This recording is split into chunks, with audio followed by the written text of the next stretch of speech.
lot of your strongest weight is on. Yes. You know, if you think about it with the heel, well, walk without a heel, stand without a heel. It's very difficult. So has a lot of symbolism within it. Okay, but now it also lets you know sort of battle in the womb and then battle out the womb. Okay. You know, and this is the same way their spirits went for years. But the unique thing it says is that Shemo Yaakov Yitzchak ben Shishim Shana ben Ledot Odam. So you know that Yitzchak was 60 years old when they were born. Okay. Okay?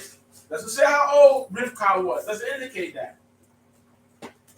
The narrator wants you to for he was 60. Okay. So if he was 60, how old was Abraham?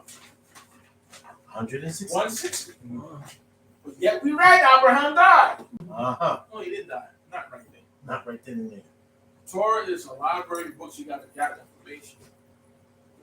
He's born, Isaac's born to him as 100. Right. That made him 160 when these children were born. So that lets you know that Abram had to know his grandchildren. Mm-hmm. This was about family. He was concerned about his son and his son's son. So at 40, he takes Rivka. He gets Rivka at 40. Uh-huh. Took him 20 years to have a child. Most people would have given up. Mm. But again, he's told about the promise and the plan. That's why I often say we have to stay focused on the prize and freedom. And we go off track. And I always say we go to jobs, we get jobs with various things. We forget why we're there. We get involved with everything. We got to focus. Why are you here? Right. What's the reason why you're here? Mm-hmm. And stay focused. Most of us lose focus on why we're here. We get everything else. Listen, you worry about the boss. If you like it, it doesn't matter if you like it. Right. You're here to get proceeds and benefits, basically. Mm-hmm. So that's what you focus on. But we get into everything else. Why you don't like me? Doesn't matter. Why are you there? What are you going to get out of being here? When Abraham went down into Mitzrayim, of course, that's Yah sent him down there for him to obtain certain things. Okay. And he did that. And he came out with wealth from Mitzrayim going down into Gerar with the Philistines. Okay? It's the creator controlling all the situation. Mm-hmm. He rules in the affairs of people. But out of that, Abraham was given more wealth. Yes, indeed. You see, it's your situations you go through, but what are you going to get out of those situations? And right. Some of them you're going to learn some things. And some you're going to gain. So if you creator controls lives and how you gain them, how things happen to you, it's for reasons. He caused a famine. Because sometimes things have to happen in your life for you to make moves. Otherwise, you wouldn't do that. Uh-huh. So you know what? I have to cause this famine so you can go down there. It came to a point later on, the creator told Yitzchak, don't go a certain place. We're going to read about that. Because your first thing is to go down to Mitzrayim, but don't go there. I want you to go here. Because there's blessings for you in places. Yes, in all places. Mm. Wherever you go, he's there. And he wants the best for you. He controls lives. He makes things happen. He caused the friction between Lot herdsmen. Mm. They both were wealthy. The herdsmen are fighting, like slaves fighting on the job. They ain't your job, employees always fighting for something don't belong to them. My boss. No, you just an employee. You're a number. That's all you are. All right, and they let you know sometimes. They'll give it to you like that, right? But the creator had to do that. Why? So that Abraham can focus on him. Because there's various things that can distract you in life. Listen to what I'm saying. And systems are great when they say guilt on wazi for distracting you. Mm-hmm. Sometimes it's money, this, that, women, all kind of stuff they utilize to distract you from a mission that's important to you. That will make you better. So we get distracted. That's what the story of Balaam was about with the Baal Peor. It was a distraction. Mm-hmm. It was to pull us away from the creator. And Balaam created. So listen, let's just like keep them. We can't curse them, but we can have them curse themselves. Mm-hmm. We're going to have an affair, nice big party, orgy, that's dedicated to Baal. We're going to invite women. They love foreign women. Collard greens, chicken, fried chicken. The watermelon. Give them everything. Don Julio, vodka. Some Hey, Ciroc. get their hip, their smoke. Some rashy. You got it? Give them the food, like to eat, they love the party, the music, and the song, but it's dedicated out. So it's pulling you away from the creator, and that's how nations still do it today. You know, but it's to your own destruction, even though you may not see it. So I'm saying that when we go into even to our adult jobs and various things, you got to stay focused on why you're Yes, there. indeed. Yes, indeed. We lose focus.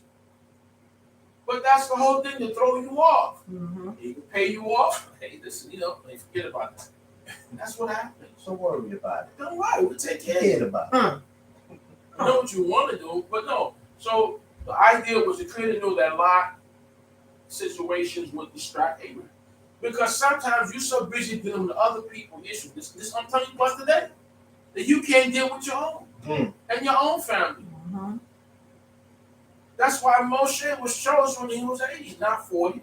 Because when you're 40, you got a lot of issues with family going on, the wife, the children not behaving, this and that. So how you focusing on God? So at that time when your children are basically adults, and maybe so they're young, but they adults.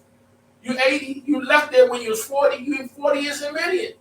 So that's the time you getting your life on and so forth. But guess what? Now you're gonna go work for me. But how you focus when you got all sorts of stuff going on is hard. And that's why I said that Pharaoh chose a wife for Joseph. Joseph didn't choose the wife, he did. Yes. Why? Because I need the person who's running Mitzrayim to have no issues. I'm going to make sure you get a good wife. So here's the priest on wife. You got a priest daughter. That's going to not cause you the issues. So you don't have that Proverbs that said you're going to be in that corner or on the rooftop. Because it's very important on that type of wife you have. It's very important the type of husband you have. Yes. It can be stressful. And two things can occupy the same space at one time. No. You need to focus. So it's depending on your mission, it's very important to have the right spouse. There are things that will distract you or take you out. God said, listen, don't allow them to go that way when they come out of Egypt because they see war. What we going to do? Turn back. Turn back. He knows. So to go the other way. When the men went to spy the land, they came back with an evil report. What happened? We fell out. We going. This is how we going. The bigger they come, the harder they fall. We didn't think like that. But we listened to 10 men instead of the righteous 2. That's right. So there are things that will throw us on. That's why it's very important to talk to your mind. Those distractions are there. They will distract you. They will influence you. What did God told Laban later on? Don't talk good, don't bad God. That's right. Why? Because people have influence.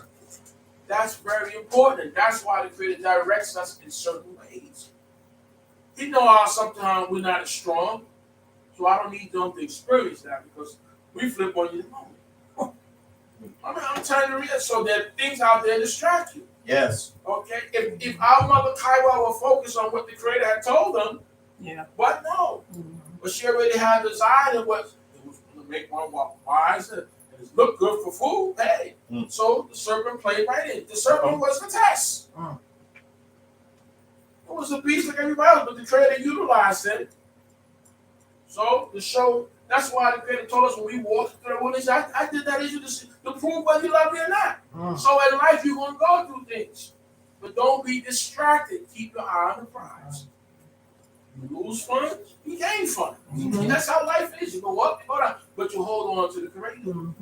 That's the key, what I'm saying. So there's a lot of distractions out there that cause things to happen. And while you're focused over here, they're changing laws and all this stuff. When this happened, when you was distracted, they used her to distract you. They used this situation to distract you. That's why you got to stay focused. I'm not saying it's easy. Stay focused. There's a lot going on.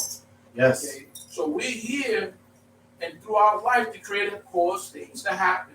But He protects you. He won't let certain things near you because He knows the outcome of it. And that's why it's necessary for Lot.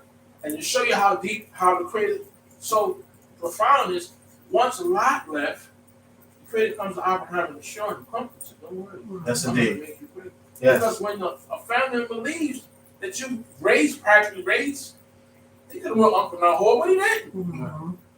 Chose Abraham. Yes. And God chose Abraham, not only gained that knowledge and that spiritualism, but he also gained wealth. You understand? Right. But now it's time to go to the next level. I need him away from you, that I can work strictly with you. And the same thing happened with Ishmael. No, listen to your wife. He's your son. He's going to be great. He's going to have kingdoms, but the covenant is going to come through. Yes. Esau. You see, this is me. I imagine any man send my son away. You want this one? Maybe you gotta listen. You gotta stay focused, because that son will intervene in what I want to do. Because I want to bring that covenant through Sarah, through her son that you're gonna have. You see, and eventually they'll get to go and Ishmael said, "Look, I'm older. We don't want that to be a problem." So, Creator's working through Sarah, send her way. Because that can distract you. And a lot of times sometimes we're not as strong as we think we are. Uh-oh. We'll lose sight on what we came here for. Issues. We do it all the time in everyday's life. So this is to stay focused on what this is about. Again, Isaac goes to the Creator. The Creator is entreated by him. Okay. But now once she's with child, the issue that she's having, she's know it's more than just a physical thing. I'll seek a doctor. No, I'm going to God. Because this is deeper than just physical. So at this time, Abraham is still alive, based on the numbers. Okay. So some believe that she went to Abraham. But why not Isaac? Because there's some things, brothers, you're not supposed to know. And I often said a lot of times, even in your own household, you don't know everything. You're out working. You find out 20 years later, your daughter was seeing this guy, your son did this, or people children get locked up. Oh, don't tell them, get them out of jail. When this happened? I'm telling you honestly, there's things, personal things go on in life that you don't always know. Gee, what you talking about with us? Oh, you didn't know that? No. This, I heard it through the grapevine. Uh-oh. You know what I mean? But this is a holy reason.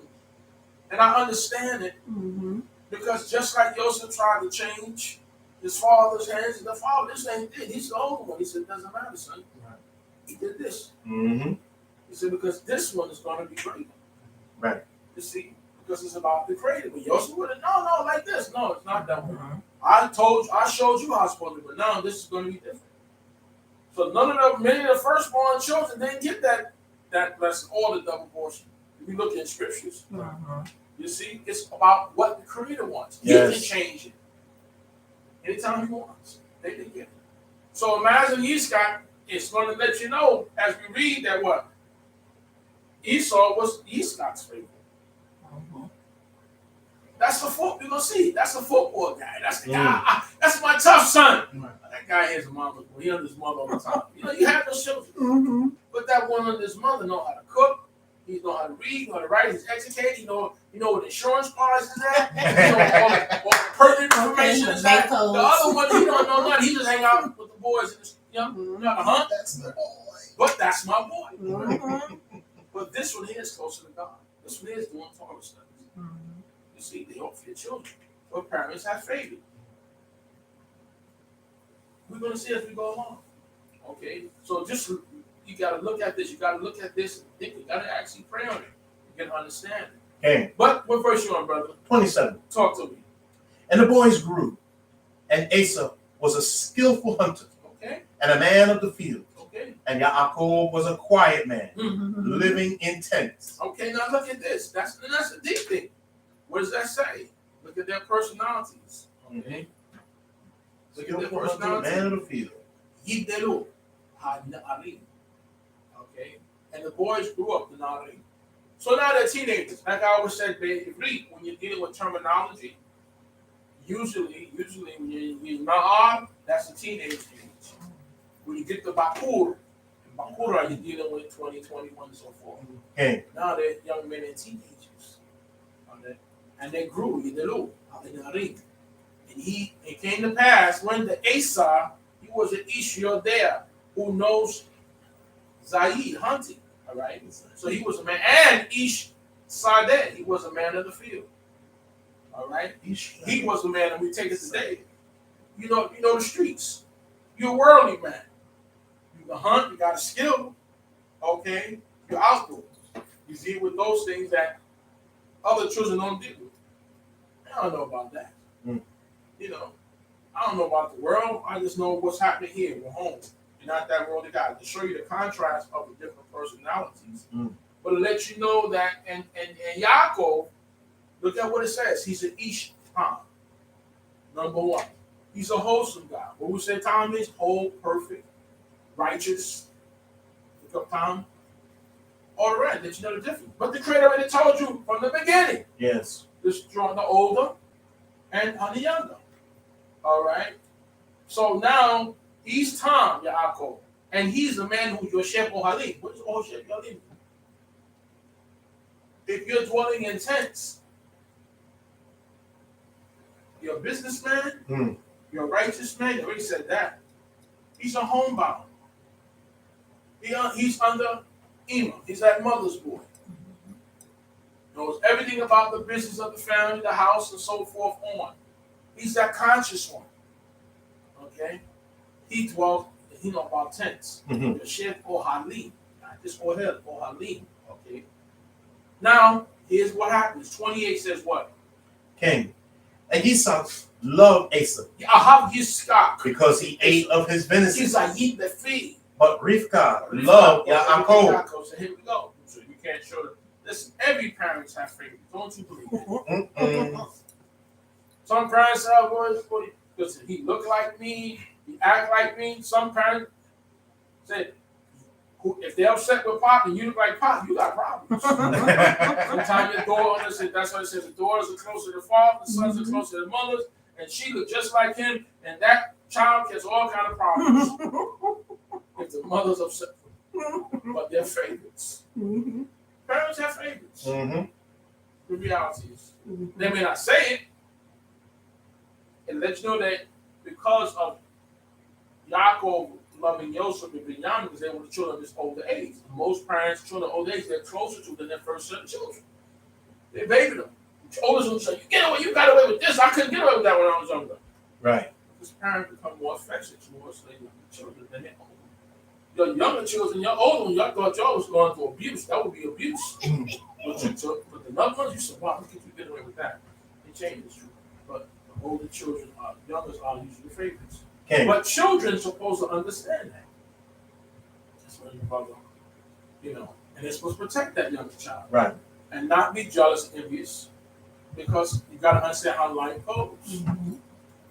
And being that with Jacob and his sons, they had their own children as well. So they know.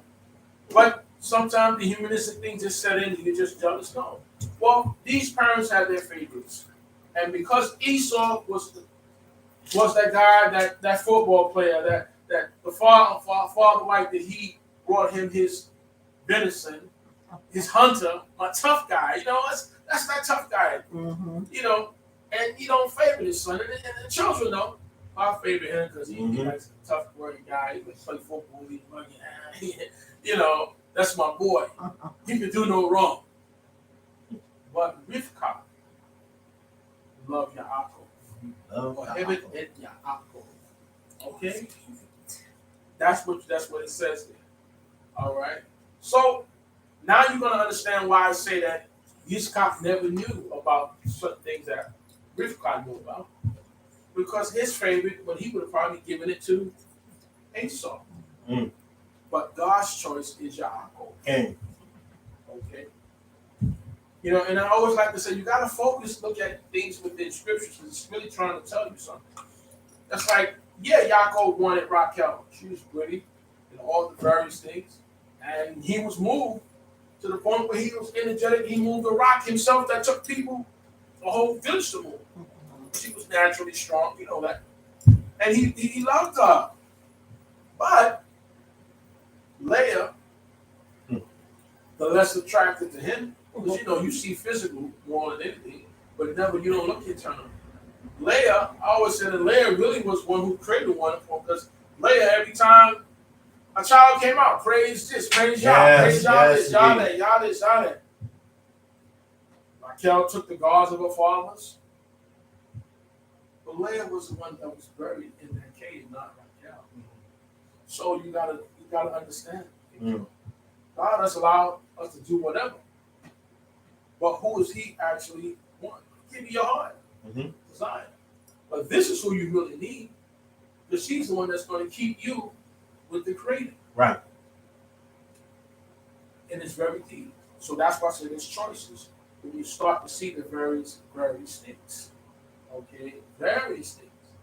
And here's the deal. When I said that Yaakov was the person who was home, he's dwelling in tents. He knows the household like crazy. And it doesn't mean he don't know the outside, but this is where he's learned. He's skillful. He's cross-trained. When you're under your mother teach you things that the other children don't know. Right. Well, this child don't know because he's out in the world. That other child, you can cook.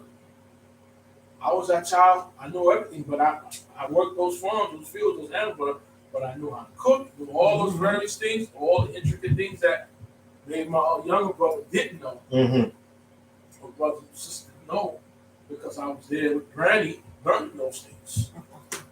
Okay? And it paid off years later. So it says 29 says what, brother? Came. And Yaakov cooked pottage. Yeah, it said Yaakov Natsir. And Asa came from the field. And he was famished. He was ayef. He was tired. He was sad. So evidently he didn't have a good day. Okay? All right, he came from the field because that's what he was. Yaakov is home cooking up that food. Those seasons going in there. I could see the aroma coming out. Some chicken, you know. Brother, he can cook. He's under moms. Okay. Now, Esau goes out. He doesn't have a good day.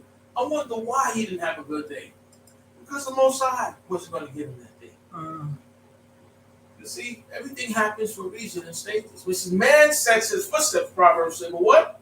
Y'all guys. So your day is not successful in this matter today because there's something that has to happen. So go on. What happened in that 30th verse? Came. And Asa said to Yaakov, feed me. I beg you. Let me swallow. Let me taste. The La'ati means let me taste or swallow. Go ahead. With that same red pottage. Adon ha'adon. For I am famished. Therefore was his name called Edom. Why? Because of the red pottage or lentils that Yaakov made. So because of that, his name became, or it's a nickname with Edom. That red pottage. Give me some of that red pottage, man. I'm tired, bro. Give me something to eat. Okay. Continue. See more.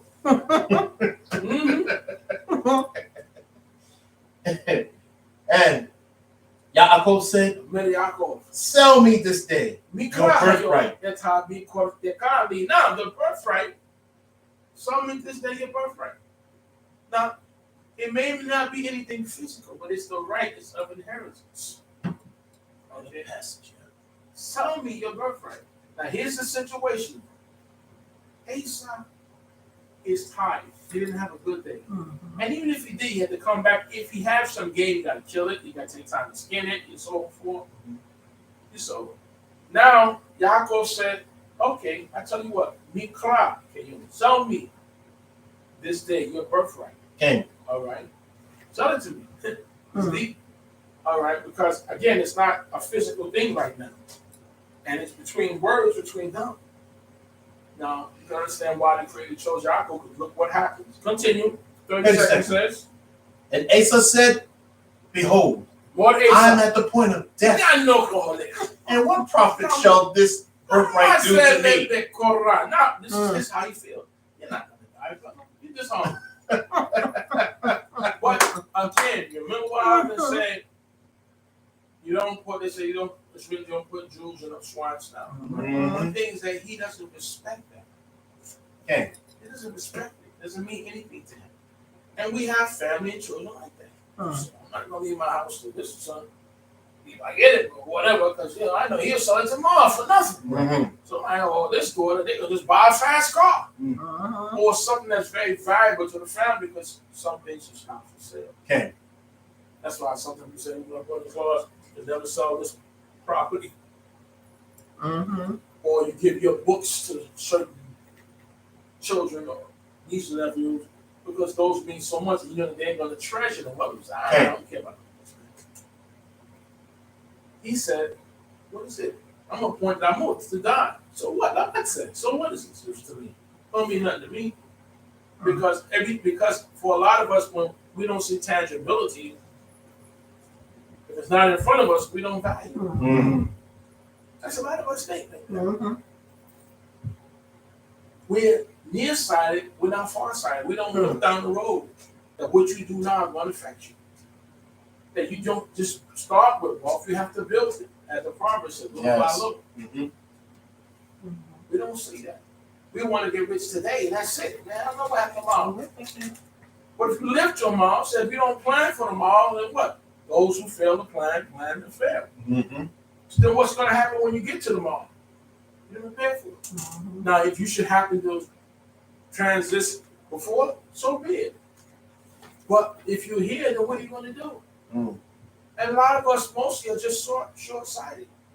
What about tomorrow? As Magic Johnson told the people, look, y'all got millions now, but what's going to happen tomorrow? Why when you get old?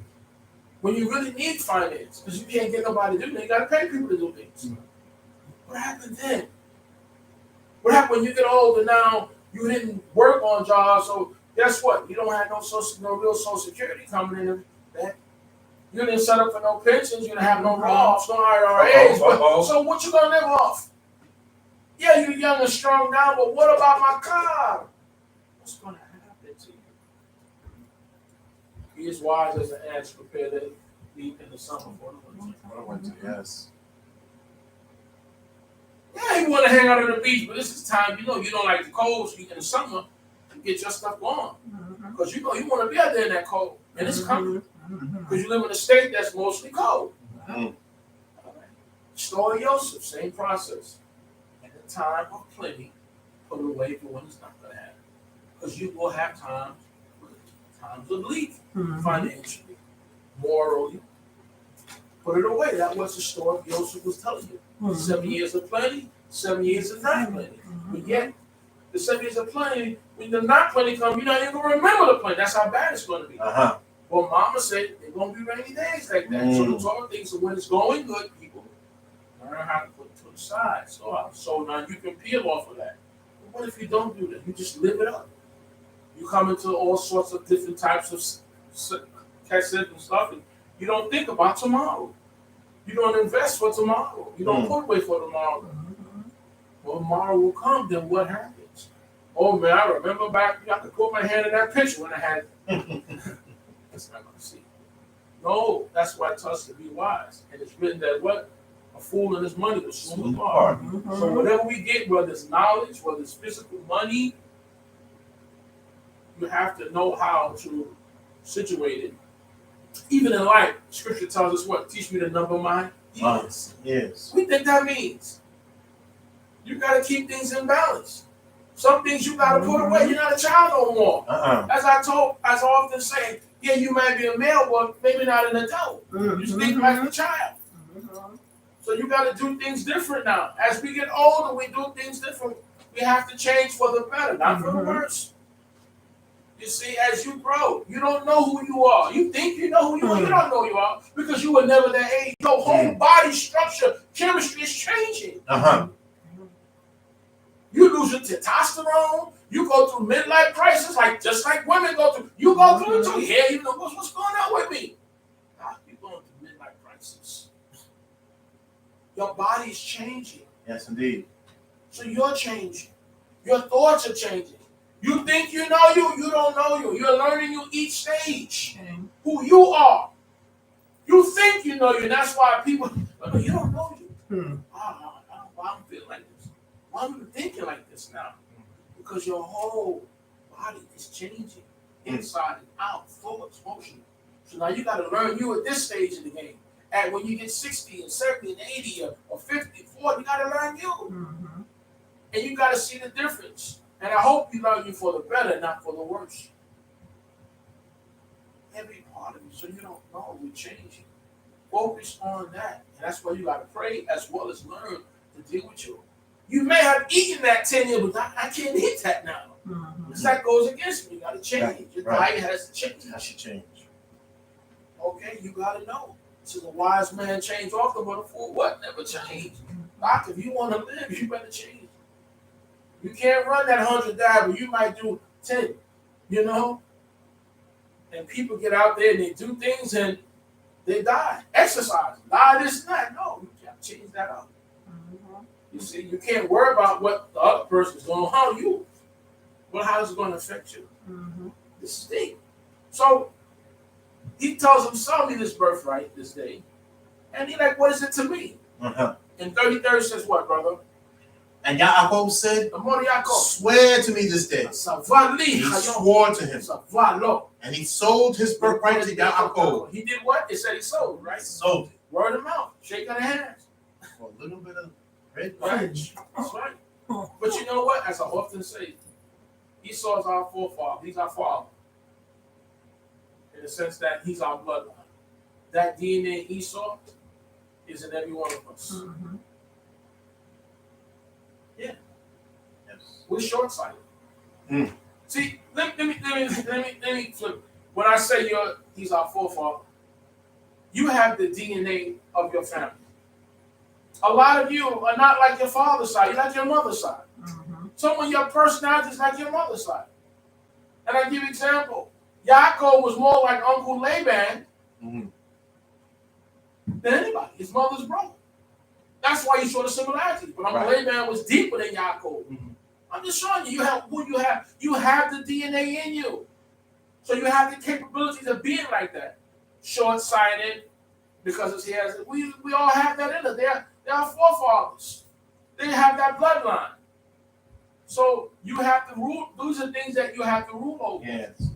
That's why it's in scriptures. Whatever happened to God can happen in your life too. Mm. Because you are the product of Kaiwa and Adam. Mm. That's why the Creator told Cain, you got to rule over it. If not, he says, sin lies at the door, and you rule over it. It's there. The good and the bad is in you. But now you have to rule over what comes out. Okay. And I'm telling you, it's not easy. No. It's not easy, but it's worthwhile. Mm. So yeah, Esau is like this.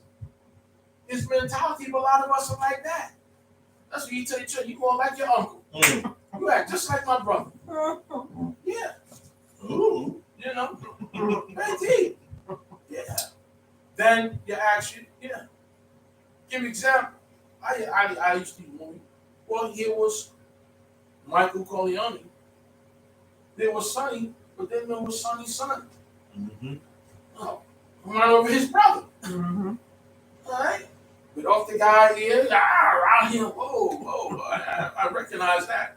But I gotta tame that.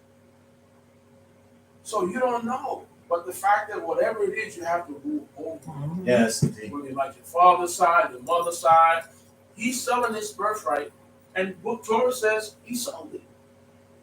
So don't be upset later on. You sold it. Mm-hmm. You didn't value. You should say, no, I ain't selling that. Uh-oh. Because there's some things, brothers and sisters, that's not for sale. Mm-hmm. That's right. You understand that? No. There's no price you put on that. That's grandma's. That's grandma's house. Okay. That's grandma property. You know, we watched the picture Soul Food, but the value of that's grandma's house. We ate in that house. We ain't selling that house. We all have history in that house. There's legacies there. Mm-hmm. For $1 that's going to be gone tomorrow, it's gone. You're gonna spend it. But that house was made there forever. That house was house you, your son, your child, your niece, your nephew forever. Just gotta take care of it and nurture. Same thing. What we say wealth is, you gotta be able to control it. Own it, number one. You gotta be able to control it. Number two, you gotta be able to pass it down. If you can't do those three things, it's not wealth. Torah is wealth. There's some things that's not for sale. Okay? You got to understand, but he sold it because he didn't value it. A lot of our children don't value the things that we have. Mm-hmm. So you may have to change being this. Remember what I often say? That see the difference between us and our ancestors transferred their wealth to their children while they were alive. Right. Not when they died. Wills are great, and all that is great. Yaakov told us, Joseph, I left you this, which I took with the sword before. Abraham passed everything he had based on Eleazar, said, my master has given everything he had to his son when he went to get a wife, Rivka. They do their things while they're alive. Even when Yitzchak, who we're reading about now, was elderly, and he told Yaakov, who pretended to be his brother, those things, Isaac didn't die right away. But it made you think that he was dying right now. And he didn't know when. But if Yaakov went all the way up to Uncle Laban for 20 some odd years, the goal was to give back to his father. His father was still alive. Mm-hmm. Do the numbers. So they did things while they were alive because nobody gonna contest that. When you're in the grave, listen, you don't know what the children are gonna do. Right. Wills can be challenged, especially by spouses. Mm-hmm. And children don't always do what you ask them to do. Mm-hmm. Give so-and-so this, make sure this happens. Okay. Listen, if they follow that, but when you're alive, you know what? This goes to you. This is what you get. No sense of fighting later. Because people fight over things. Mm-hmm. How do you know that role is right? You know, that's not what my father said to me. Well, this is what he wasn't in his right mind. They did their things alive. Make sure, no, you're going to have this now. You're going to get this now. So there's no fighting. It's understood. Mm-hmm. That's the difference in that. Just tactics that they use. You don't have to do it that way, but think about it. You know, this is everybody's going to get this. You have your inheritance now. You know. Not bad, brother. 34. Then Yaakov gave Asa bread and parted. Then once he saw him, like, hey, secure that deal. All right. Mm-hmm. Then that kiddish took place. That's right. Then and he did eat and drink and rose up and went his way. Now look, Yaakov gave Esau said natsir, adatzi, lentils, and then he got Yaakov. He completed the deal. When we finish most of our services, when we go back to solidify the deal, what we do baraka, kiddush. That solidifies what we read today. Mm-hmm. You have a funeral, you go to repast, you eat and you drink. That's the culture. Mm-hmm. Okay? So Yaakov gave to him, he did eat. And then once he did that, ate and he drank. They say he asked for anything to drink, but that usually go along with it. That's right. Nice beverage, nice meal. Then it says, Yacham Yelech. And he rose up and he went his way. Thus Asa despised his birthright. So the author's letting you know that in doing that, he buys, means to despise or hate. He despised his birthright. You see? That's what he did.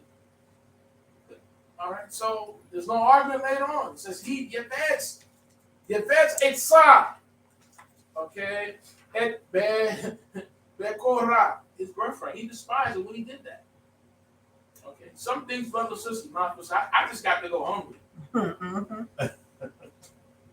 Because the weight is worth, what do you value? Mm-hmm. Like I said, most people think short time.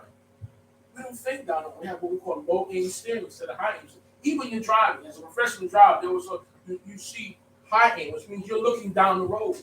Right. You already see things that are happening, so you're moving, changing lanes. Why you changing lanes? Because don't you see that car standing still up there? Mm-hmm. Or don't you see that child over there could run out in the road with a ball? Anything could happen. The guy trying to start remove his car, he could jump out in front of you.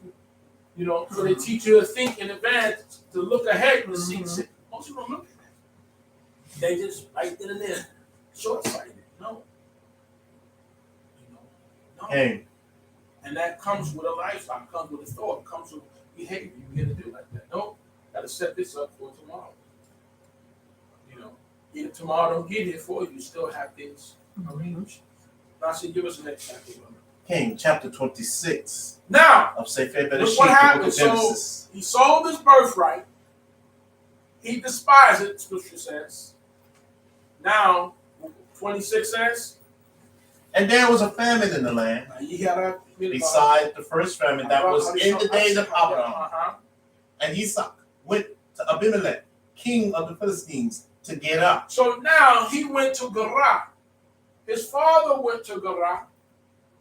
His father first went to Mitzrayim in the first famine, then the second one he went to Gerar. He dealt with the Philistines. So now Yitzchak, for what reason, he said he had Ra'av Ba'aretz Midbar, beside the first Ra'av of the Rishon, Asher Chayah, that was made in the days of Abraham. He led Yitzchak and Abimelech, king of the Philistines, to Gerar. Now, what happened to all that wealth? And I asked you, what is that Isaac supposedly had? Since it's written that Abraham gave him all those things. What happened to that LLC he had, those 300 trained men? I mean, they're still not there. But my point is, you don't hear it. And the scriptures are not designed to tell you everything. You can open up pages and pages. But what happens? Okay? Mm-hmm. What happened to that? Because I would say that wealth comes and wealth goes. Yes. It goes up, it goes down. Mm-hmm. You know, have this day, tomorrow. That's right. Numbers growing today, tomorrow may not be like that. Mm-hmm. Get a nice fat check, then it's low. So, you know, but the Creator's always still protecting you. Mm-hmm. But you keep your stand. You know. So now he's in this situation. Okay. He's in a famine. He goes to the Philistines of Gerar. Second verse says what? And Yahweh appeared to him and said, Do not go down to Mitzrayim, to Egypt. Live in the land of which I shall tell you. Okay, so the Creator improvised that. You see? So we don't look at that. The Creator does things in our lives for our benefit. The car wouldn't start. You don't know why the car didn't start. Your car always starts. It didn't start this time. Then you find out that there was a major accident somewhere. That's Creator keeping you from that danger. But in the way that He did it. So we don't look at things like that. You know? Because for every action, there's a reaction. So now maybe because of this, but you don't see it because you're not looking long term. Okay. That Creator benefited you. Okay? Sometimes you go to the doctor for one thing and find out there's other things going on. Uh-oh. So it took that one thing to find out because you would have never went. That's why the pain got so severe. I gotta go check this out because you don't like pain. Then you find out, this else, what else is going on? Through blood work. It's very deep. He told him, don't go down to Mitzrayim, go to Gerar. Mm-hmm. All right? Go to these, they both, the Mitzrayim and the Philistines are still children of Ham. But they have substance. Mm-hmm. They have wealth. And the Creator rules and affairs of people. He blessed them as well. Doesn't matter. That's right. When He tell you to go, you go. You go where, I would say, you go where the substance is at. Mm-hmm. You see? But who's telling you that? Don't be afraid. I had children say, well, they're presidents. I don't care. What can't you do that your forefathers haven't done? Mm-hmm. What racism you can't? They was hanging your people. Everything. Mm-hmm. Yeah. Go get it. Yah's with you. He'll go. He's an angel for you. Okay. They're not going to love you. It's okay. Yaakov told his sons, why y'all sit here looking upon one another? Go down to Egypt and get us food. That we that live and not perish. Right. Because that's where it's at, brothers and sisters. Where it's at, you got to go get it. You got to go get it. You got to go get it. Don't be afraid. You serve the Creator. And He'll make the way for you. Yes, indeed. Go get us food. They had families. They had children. They had their own children. They worked their father's cattle, but they had their own cattle too. It's a Jew that went to share his sheep. But we need food. Why are you afraid to go get it? Because another people. Go get it and bring it back. The 4 leprous men, the same thing. They said, why sit we here and die? Uh-huh. We can't serve y'all dead. No. They got put out. In the city, they're starving and eating the ass head and everything else dumb. Eating each other. So one lady said, what? I eat my son today, we eat your son tomorrow. That's how deep it got for us. They said, let's go sell ourselves to the Syrians. At least we'll be alive. But when they made that attempt, what happened? The Creator had caused the Syrians to hear noise. And they thought that Israel hired the Hittites, who was fierce warriors. And they left. Okay. And I always say, if a people leave their house, normally you run to your house, not from your house. Because you know you get in your house, all right, let's get it on. They ran from their house. Their tents. They left gold, silver, pots on the stove, cookies, everything. You know you're afraid when you leave food on the stove. You keep the gold. Normally you take the gold with you. Leave your money. They left horses. That means they ran. They didn't take time to get on their horse. No. They were afraid. So when the lepers went and each and out, they ate. They ain't say whether it was kashrut, kosher. They said hungry. But we know the Syrians ate like we ate, clean food. So, all right, so they're eating. They're finding gold and silver. They hid it. Hey, you know, you gotta put some away. You know, because you don't know what's gonna happen. A dog hides his food like that, put it away, come back and eat it. They started hiding their stuff. Because the plan is, they say, well, we gotta let the people know, but we gotta get ours first, just in case they don't. But my point, what if they never would have said, hey, let's go do this. Why sit we here and suffer? Yes. So you gotta make moves, brothers and sisters. That's what I'm saying to you. You gotta go with the Creator. And look what happened. The Creator worked with 4 leprous people. That the king inside who's messed up, he's a wicked king anyway. All right. Cut. Anytime there's famine, the Creator causes it. We shouldn't go through famine. No. We cause famine when our behavior is not correct. That's why we have Hanukkah's appearance, because in those, the Creator delivered us, but we weren't right. That's how those things come about. Though he was victorious for us, but look at the fact, like in church, we wasn't right. But he still saved us even when we're not right. He still allows us to be delivered. That's the whole point. So you always got to stay right. But he said, okay, go eat. And now, guess what? Now the people are going to eat that they told about. So he communicates with us. Even though we don't behave well, he still lets us know. He warns us. If danger's coming, he still lets us know. Even if something happens in the world is fighting out, the Creator's going to let you know. Listen, you're not safe unless you're with the Creator.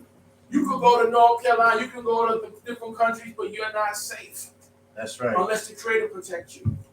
Because if something's going to happen for you, it's going to come get you.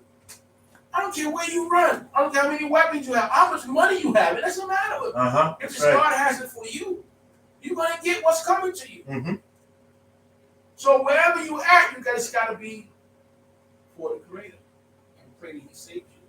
We've never, he said, I won't let one sand fall to the ground. Everyone's going to be saved that's supposed to be saved. I should hope that it'd be like he said to one malak, to the malak, you go put a mark on the forehead of all these people.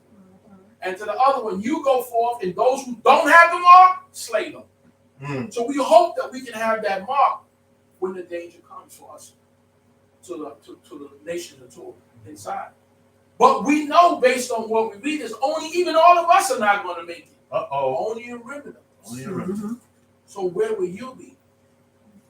That's the key. Where are you at with the Creator? That's why I always urge when I speak for everyone to build a relationship with the Creator. Even your own children have to do that. There's so much you can give them. They can be born in this way, but they have to build their own relationship with the Maker. They're not going to see the Creator through your eyes. They have to see them through their eyes. That's right. Everyone's relationship is not the same. Moshe's relationship is one way. His children, you don't even read about his children. What happened to them? Where they went, you don't even read about them. Because it's not. Shemuel's children, whoever's children, every soul must know the Creator for themselves. Yes, indeed. We don't pray for our children, but they must learn the Creator for themselves. That's what's so important. Because as I often say, a lot of us deal with methods and people unity. A lot of us don't do Torah. We do man. We do priests. We do prince. We do whatever. We don't do Torah. Because when you do Torah, it has an effect in your lives. You can't do Torah and not be prosperous. And I'm not just talking about a finance. I'm talking about within yourself. Abraham was in all things it's written. That means he had money, he had silver, he had gold, he had cattle, he had health. The most valuable commodity you have is your health. He had life, he had family. The most important thing is this whole walk is about family. Mishpachah. You'll see when you serve Torah, you get that. But if we get in other things, then what are we doing? That's why I said we lose sight, really, what this is about. And you can. So easy. You be going over here, you don't realize it. You'll find a man. The man says, go do this. You go do it. That's not God. Mm. Even Joab had to tell Dawid, listen, what you do is not good, man. And because men go off. Leaders go off. You got to listen, no, I'm not doing that. Even the midwives that Pharaoh said to take care, they didn't do that. That's right. And what? Because they didn't God bless them. Yes, indeed. That's why he found on the multitude to do evil. So who are you serving? I always ask who you serving. Who you think you serving? Because it's not of the Creator.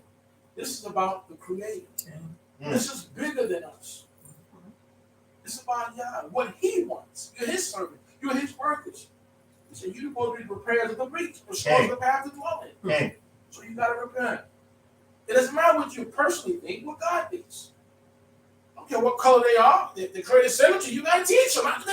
This is His world. This is His game. Even the world, they say, don't hate the player, hate the game. They say that in the world. No, it's the Creator's game. And He set the rules. And He changes rules. He do it, not you. So that's what I'm saying. You look at throughout the years and everything that we do, is it really for the Creator?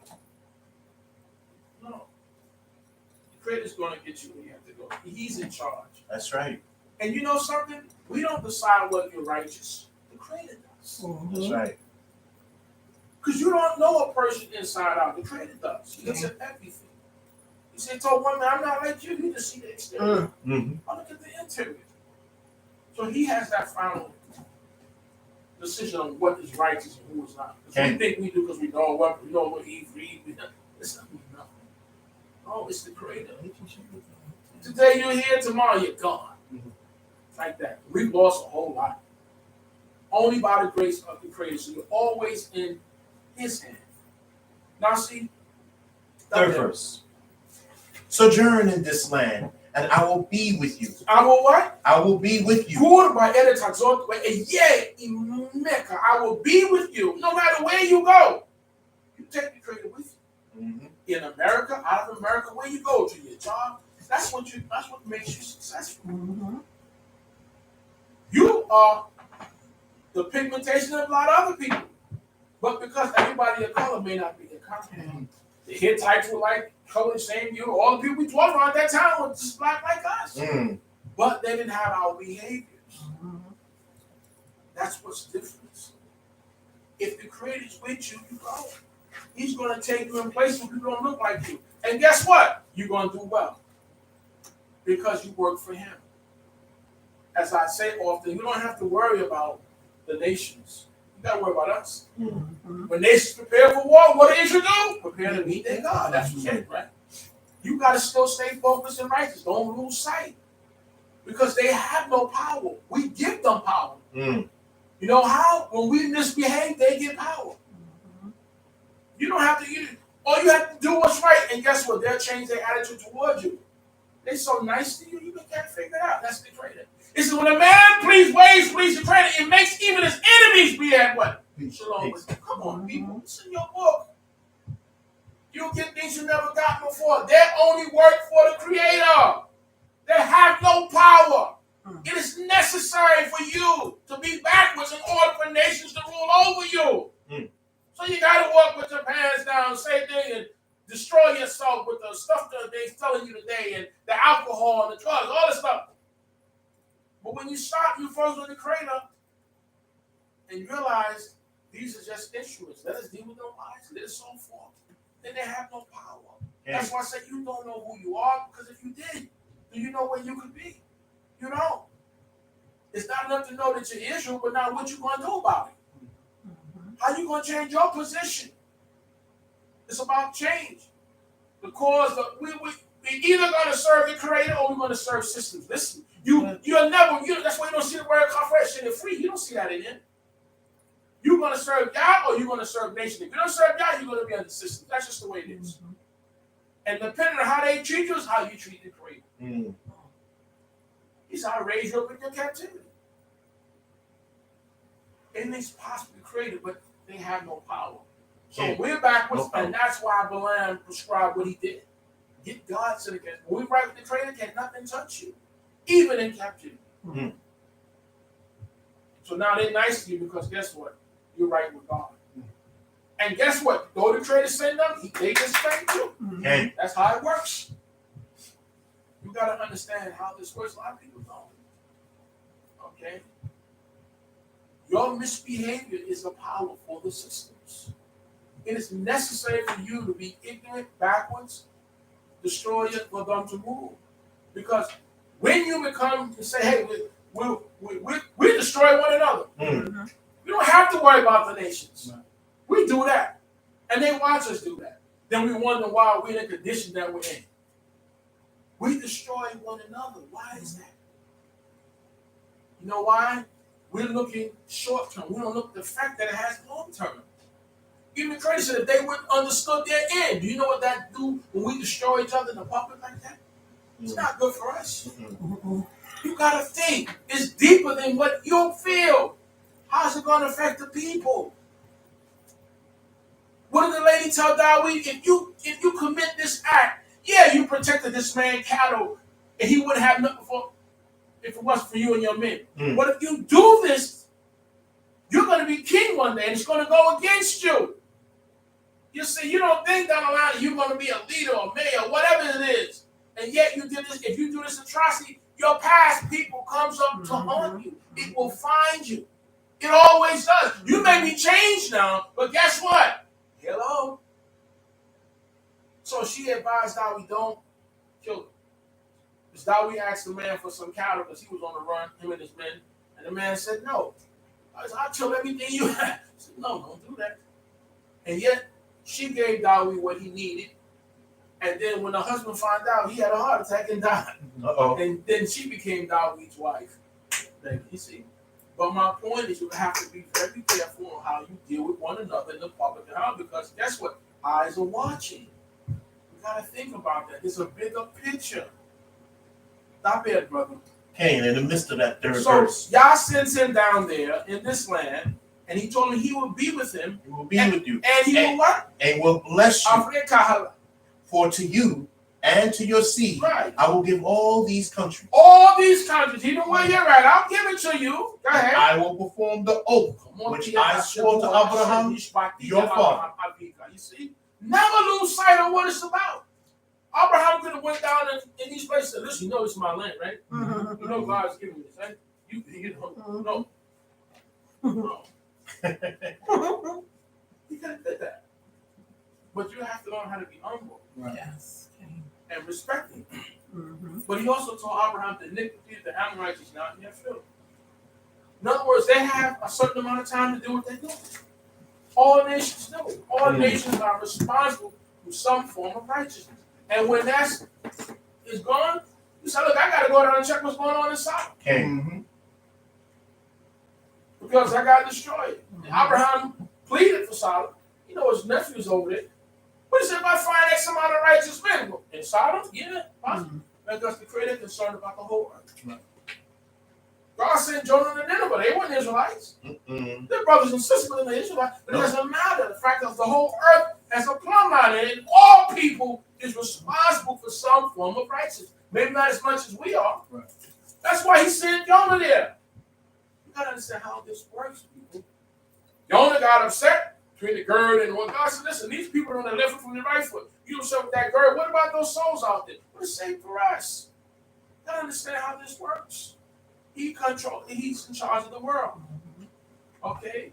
And though he destroys souls, all souls belong to the Creator. Mm-hmm. And all nations have to do some form of righteousness. It's written that they will come up to keep what? Sukkot. And those who come not up will be punished. Uh-huh. And they said, well, they won't get no rain. He said, well, what about Egypt? No rain. He said, well, I'll drive the Nile. Mm-hmm. My point is that all have to be doing Torah, some form of Torah. And you have to welcome to show them the right way. Because you're the kingdom of priests that the Creator always talk about. You're a kingdom of priests, he said. You're not Levi. Not like that. But what's the priest's job? The priest's job is to bring the people closer to the Creator. That's what you're supposed to do. You don't pray to the priest. No. He works for the Creator in teaching the people, servicing the people. You're servicing. And you as a nation are kingdom of priests to enlighten the nations and just show them the walk. That's what you're supposed to do. That's your job. Mm. Not bad, brother. Fourth verse. And I will make your seed multiply as the stars of heaven. And will give to your seed all these countries. All these other songs. In your seed shall all the nations of the earth be blessed. So how that mean? In your seed, because you're going to bring Torah. You are a blessing when you do Torah to people. When you come, your energy is different. It's about the energy, people. It's about the energy you have. And some of you don't possess that because you're not talking about the Creator, not living that life. When you go to people's houses and you stay with them, things supposed to happen, start happening good. They want you to come back. You know, we're telling that brother, that sister come, we get blessed with this, with help. It's something good. You give them goodly words and things happen. You are energy. Energy. As a person thinking, says, so are they. Yes. As a man thinking, yeah, you bring energy. You're going to bring Torah. How they going to get blessed? Not just because you give them something. No. You're giving them wisdom. You live a life. And they're watching you as an example. So now they follow you. Don't be upset because the world is doing this. The world's supposed to do this. When you do Torah, others supposed to do this. They may start with the 7-day Adventists being Sabbath keepers. That's they thought they're going to get blessed for that. If a man do, he shall live therein. They're going to get blessed for it. Whatever part they do, they're going to get blessed for it. That's what you're here for. It's okay. Let them do it. That's what they're supposed to do. Don't be upset. I know we want exclusivity on the Creator, but we don't. Right. There are people doing this around the world. You got to know who you are. You're an ambassador to the world. On behalf of the Creator. No, as I tell people, no, I'm not. People use the term to say that they and I would say no. We are ambassadors. We are the servants of God. We're not representative of God. We don't represent it. We're not that clean to do that. You see, that's a whole different level. Okay, we're children.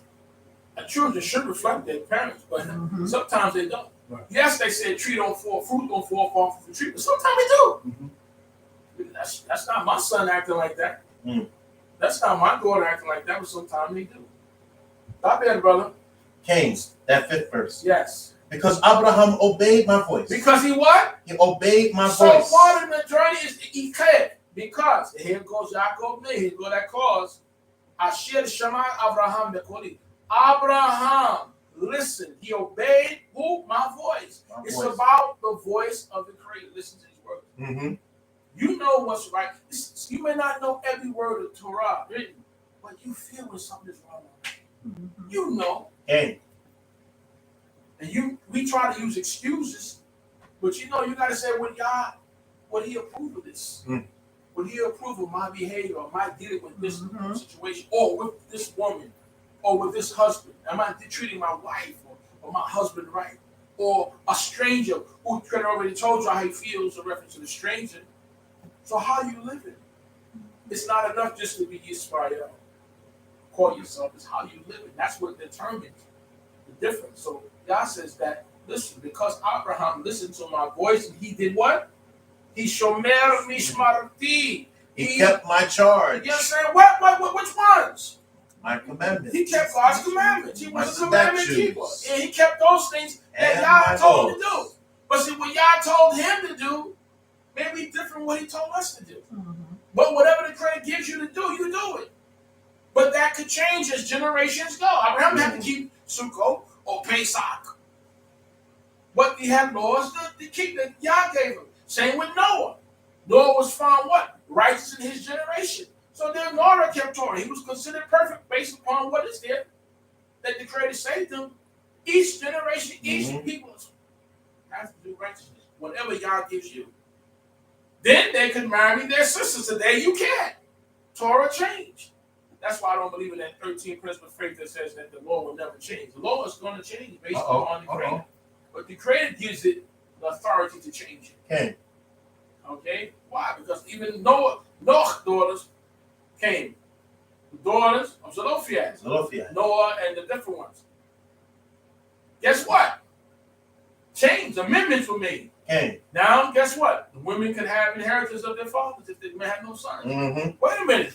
There's 2 or 3 men that were unclean by the dead body of a person. So they couldn't keep Pesach. Guess what?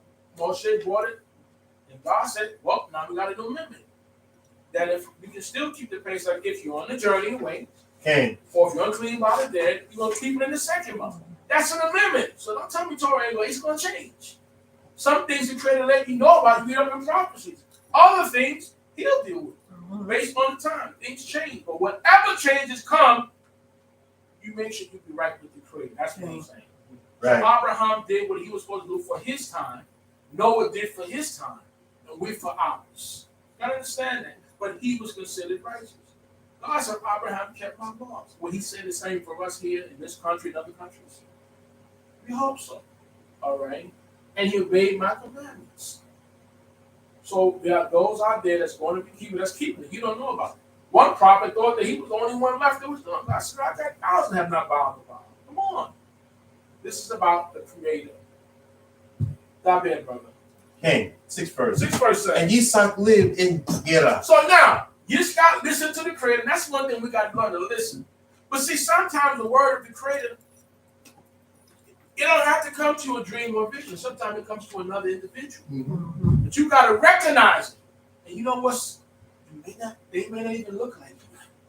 That's how deep how the Creator moves all the time. But you know it's the word of the Creator. Mm-hmm. You could turn on the tube and something come through. You know that was from me. Out of all that, you can turn the channel and hear something. That was from me.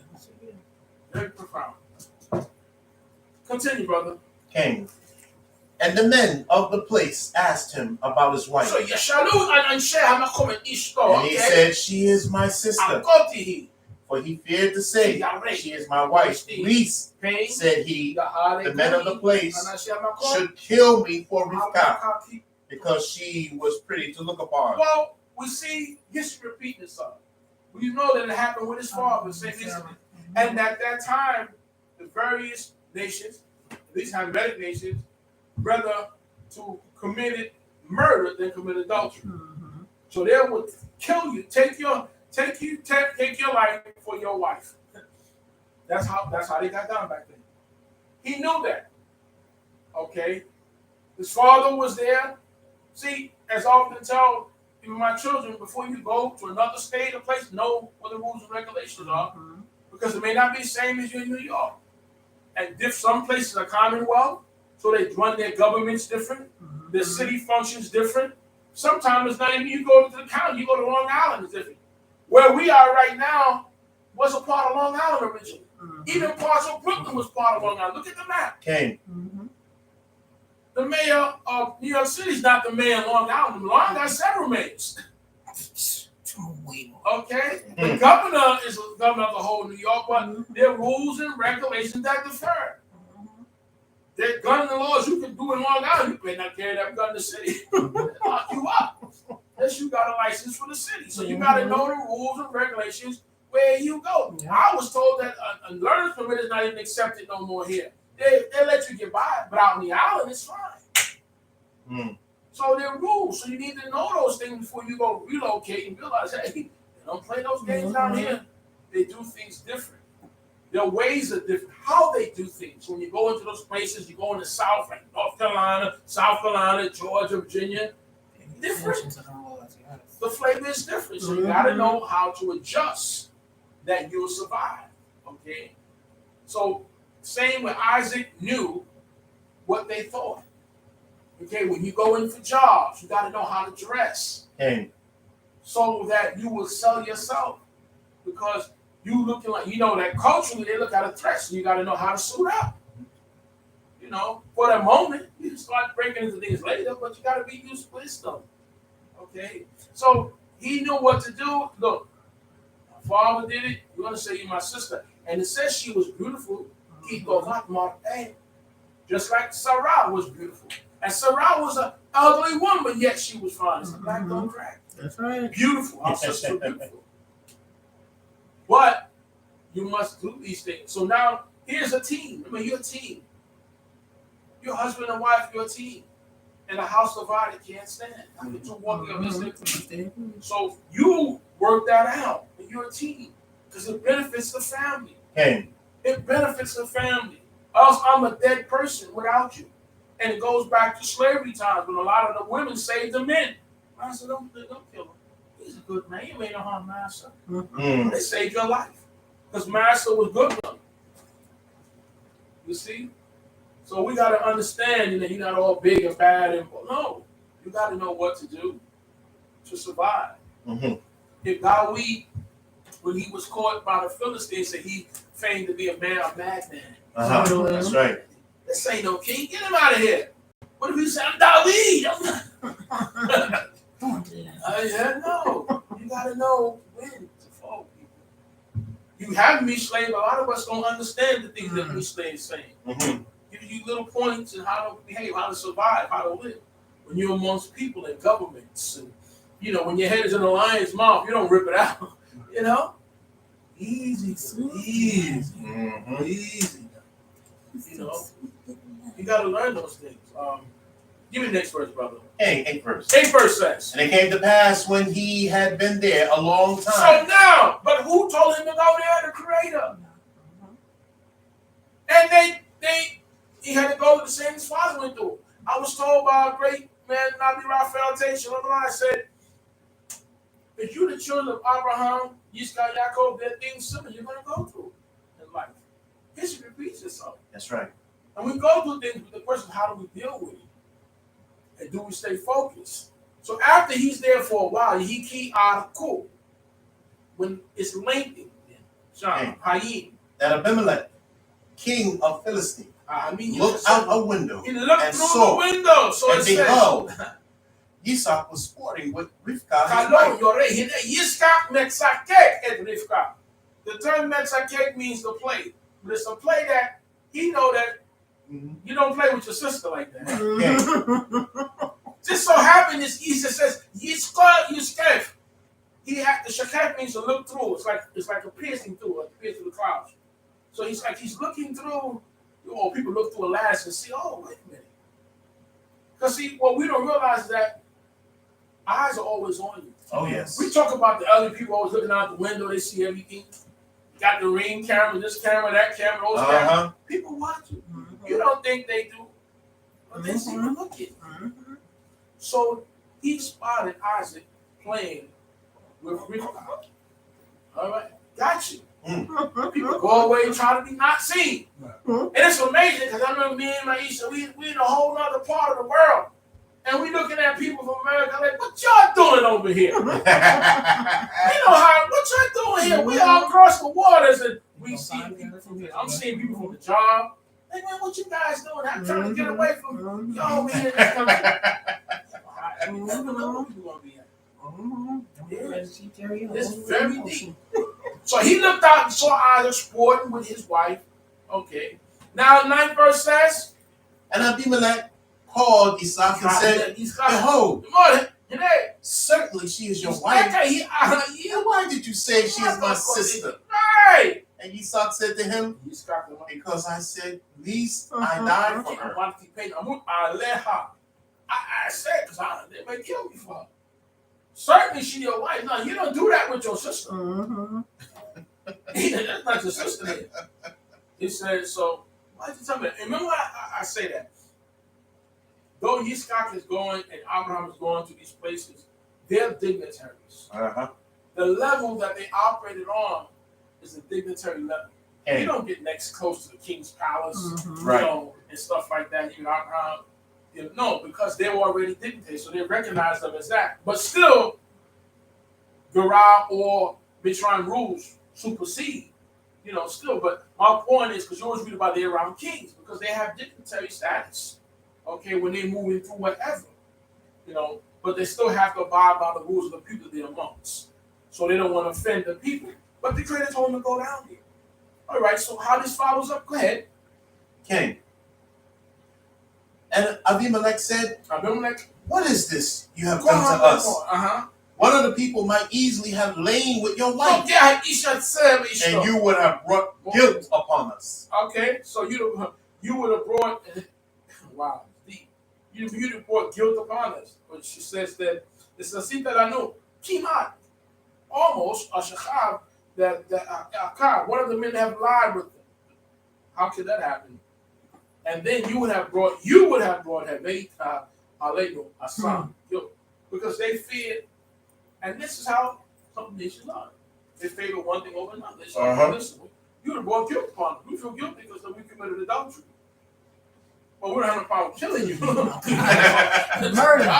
Adultery is terrible. Murder, that's all right. You know what I mean? So you have done Get you one out of there. So to show you, so now you got to know that how they think. When you go places, know what's the think. And this is what's going on down there. How they think.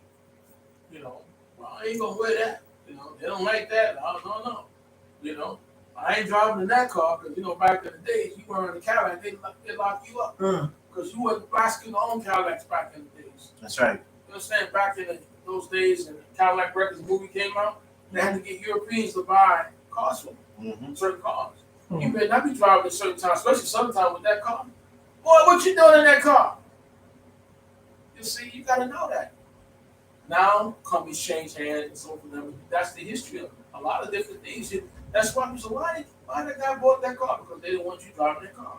They didn't want you living in that house. You see, you need to know that. And we go places. You know where you at? No, take that off. Take this off. You better not walk up in there with a turban on. A lot of y'all just don't know. Guys wearing turbans, they go sit down in a restaurant, a seat, an Arab restaurant. It's allowed, but guess who's there? Only the seat. The Sikh and Arabs have fights for years. And your rap is like that rap. So you got to learn raps. Yep. You got to learn what raps mean. Because the raps mean everything. A lot of people didn't know. They just threw something on their head. And you had to be in trouble. Why are you looking at me like that? You got on the rap. You know where you at. Your rap looks like they think you at. I walk in a place, the man is my turban. Since I wore my turban, he's like, hey, the gas station. That's right. So now I just looking at hello. Oh wow, you guys like me now. You didn't know me. That's the truth. I came in the outfit looking like that outfit. Now the whole treatment is different. I'm not to disrespect me before, but the fact of it is now they're going to look. Really, they friend now. You see, so you just got to know when you go places. I told you, you got to learn how to get something. You got to tuck your zits. You know what I'm saying? And that's for understand reasons where you're at and what goes on. Be very mindful. A lot of us are not. Okay? Be mindful. There's a lot going on now.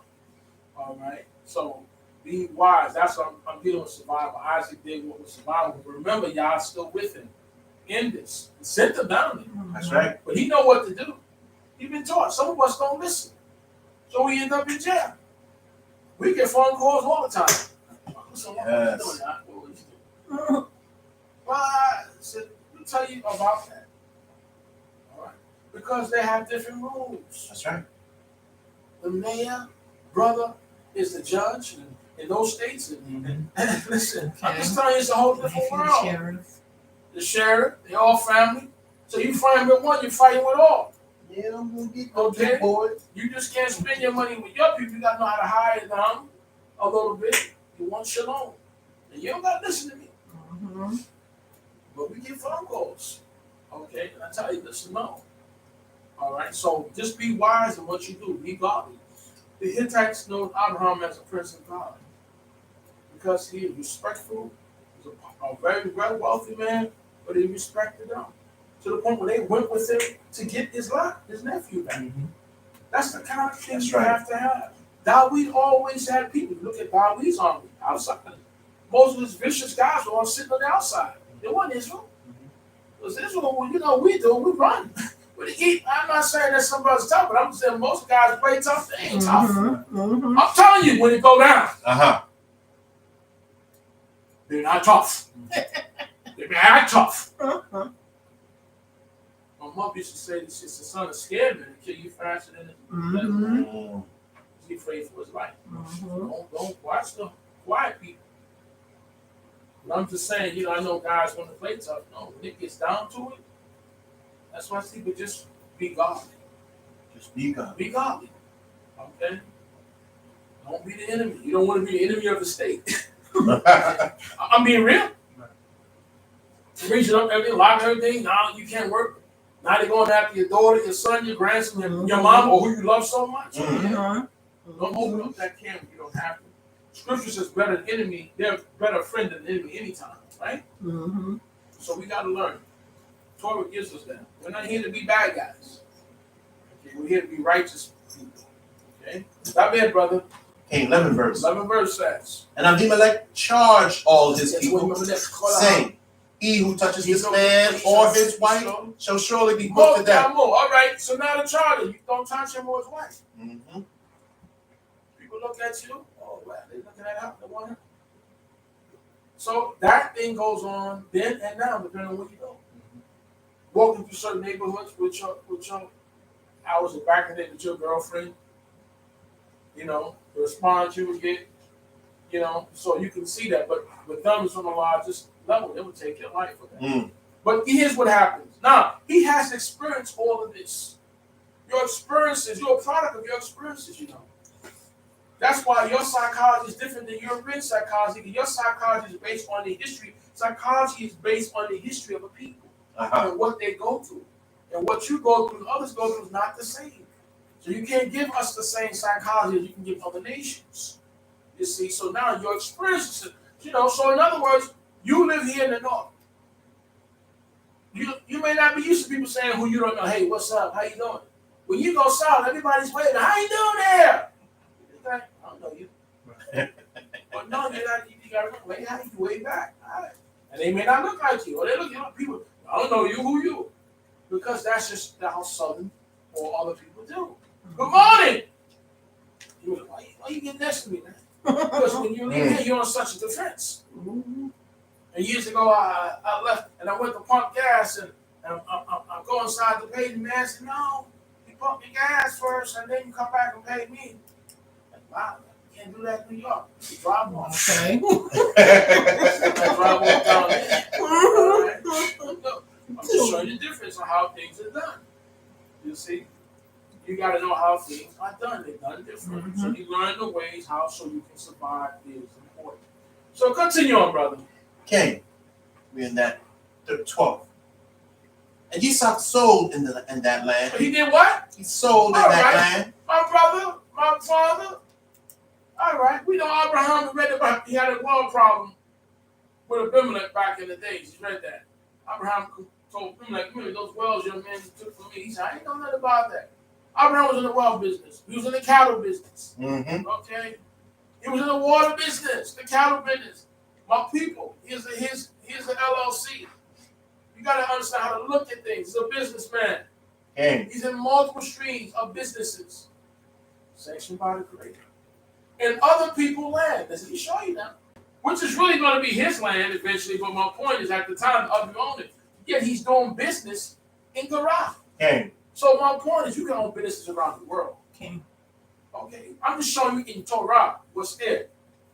That's how Abimelech was able to take it. Mm-hmm.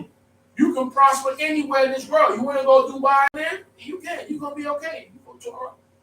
You're going to prosper. But there's still the rules of the land when you go. You see, so now Isaac is sowing. Okay? Let me try to create it work. So he sows. He's got by editor. Sold in that land and reaped in the same year 100-fold. And Jehovah blessed him. Who blessed him? Jehovah blessed him. I don't care where you go. It's about who you are. It's the energy you bring. That's right. That cause havoc. Now, what happened could bring about jealousy. Oh, you're doing so good. We're not here for God's blessing. But my point is to show you what happens when you are blessed by the Creator. It doesn't matter where you go. That's why I say when you go to a job, you're supposed to bring a different energy. You're supposed to bring the energy of the Creator. People begin to like you. Everybody's not going to love you, but guess what? They respect you. That's right. But my point is you be good and kind to them. They know, yeah, that brother, that sister, yeah, he's a good guy. Because you're there for the benefit. You're getting what you're going to get, but you're treating people good and kind. So you make a difference. You're giving encouragement. It'll be all right, brother. You need something to eat here. You need $2 free, whatever for here. And guarantee when you leave there, it'll make an effect. You don't want to, people say, man, he's horrible. How is that? How you a person of the Creator and people think you're horrible? I'm not talking about people who hallucinate. I'm talking about that everywhere you go, nobody has no good to say about you. Uh-oh. What kind of spread are you? No. supposed to. Your energy supposed to be the creator. That's right. So they should have something good to say about you. I don't care if they're Christian, Muslim, atheist, whatever. That's a good brother or sister. Because that's how you walk. That's the energy you leave, and they'll be blessed. The best way to convince people is they watch you. You tell a story with your life. Mm-hmm. And they see you being blessed. They see your children, young people come to hug you, the dog and the cat come to you. They don't run away from you when you come home. Mm-hmm. They see how you treat people. Are watching you. Listen to what I'm saying. They're watching you. They're watching us. Your neighbors are watching. You know, they're watching you. So when you have trouble, guess what they say? No, that brother or sister's good. They'll come to you and help you. They'll offer to do things for you. And when you're not around your family, they'll look out for your family. That's the creator. You bring an energy. Make that positive. Stop making things negative. Okay. You don't know where you're going to be. And 9 times out of you travel, you're not going to be around people that do what you do. Mm-hmm. But your behavior, because we go different places and states.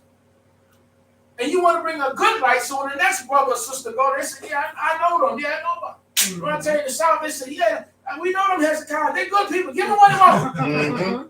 But if you got a bad name, hang it up. Hang it up. You might as well move. They're not going to deal with you. Not bad, brother. Okay. And the man became rich and gained more and more until he became very wealthy. Wait a minute, brother. What verse you on? 13. What was that? And the man became rich. You sure about that? That's in the book. Okay. In somebody else's territory. But remember what I often say, the creator, we say every week.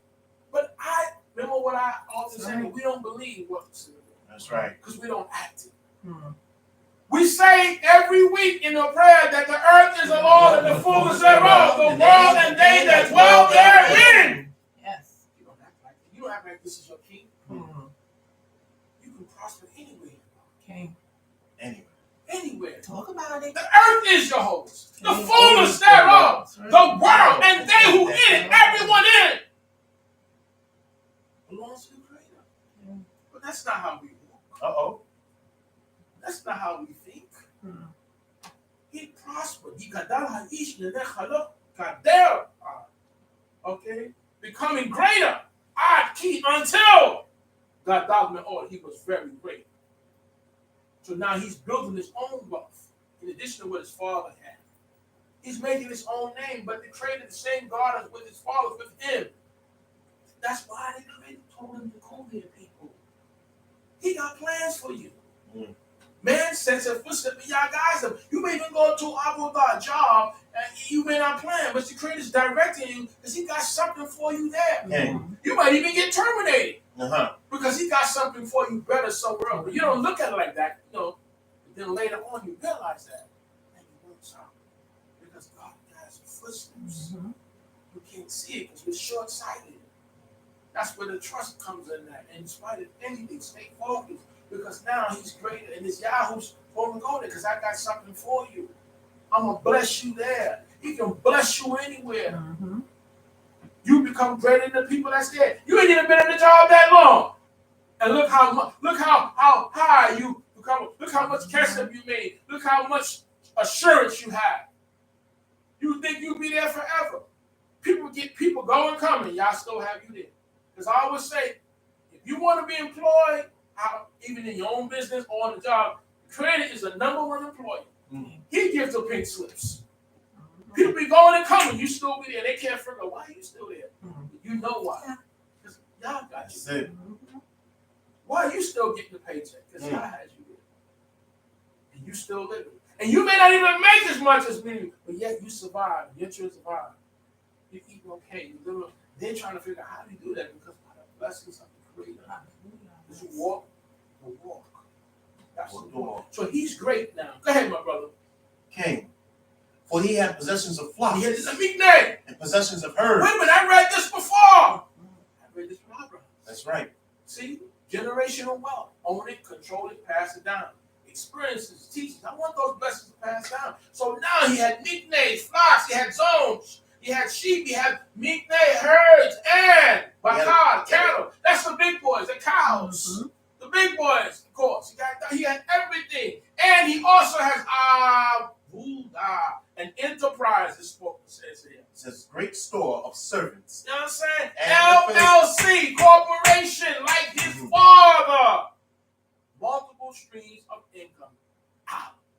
Vuda, enterprise, my book says. Rabah, and much. But, to whom much is given, much is demanded. And guess what? What happens with success? We always have the saying, they say, in the progressive world, that people are afraid of success. Oh, really are. A lot of people are. They become afraid. Because now, you have to do things. You just don't have wealth. Now you have to do asset management.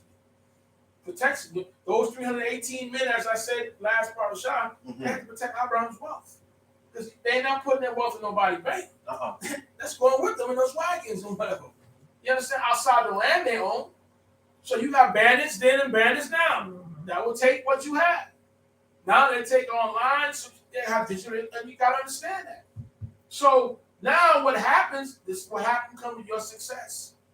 It says that, the next verse says that, Yanaku, Yekaniku, they became envy of him, the Philistine. Now they became jealous of him. And see, that's what happens with you, with other people. Even with people of your own, they become jealous of you. Yes, indeed. They become jealous of you in your relationship. It doesn't have to be about money. It can be about happiness. Because you smile. Why are you always smiling? Why are you always laughing? Because it makes me live longer. But people are jealous because you have a nice relationship with your family. You have a beautiful family. Okay? And they're happy with that because they don't have one. They don't have a beautiful husband, a beautiful wife, beautiful children. That you get along. You may not have expensive things, okay, but they still happy. Because I always say true content comes from the Creator. And true happiness comes from inside. Because material things come and go. Okay. They do, people. Listen, you buy a nice car, and it be sitting there 1 minute, and you pull out, somebody run a stop sign, bang! Totally. Get another one. But my point is going to happen. That's right. Money come, fees lose, big event come, got to take care of that money. But the thing is, you have residual, and it comes again. So you deal with residuals and those types of things, and fine, it comes again, but it comes and goes. But you stay focused on the Creator. But what it brings about with many people is going to bring about envy that you have. Now he's in a land that's not his, and yet he became richer than those that's his. That's what the Creator can do. Okay, now how are you going to deal with that? Because now, like in Egypt, look what happened in Mitzrayim. If Joseph is providing for Israel and Goshen, the Egyptians got down to the point where they sold everything they had just to eat, and even themselves. Then he moved them out of the country to the city. Now, this was their land. They had homes. They came to Joseph. Joseph didn't give them anything for free. I want to be frank with you. Because that's what say. He said, what do you have? Oh, we have our cattle. Give that. Then Joseph hired them to work their own land, which was now sold to Pharaoh. Israel, you didn't do it. You didn't have to do all that. Your wealth just matriculated and grew and grew and grew while they sold everything they had. So later on now, you are politically powerful, you're financially powerful, you're more powerful because you have the Creator with you. But now all of these factors are not Egyptians, you're greater than Egyptians. So here comes this new Pharaoh.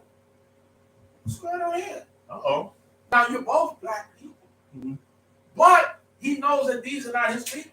And even though in Joseph's time, they said, well, the Hyksos kings ruled, okay, fine. But the fact that you're not my people here, but yet you grew exponentially greater financially and powerful than the other people.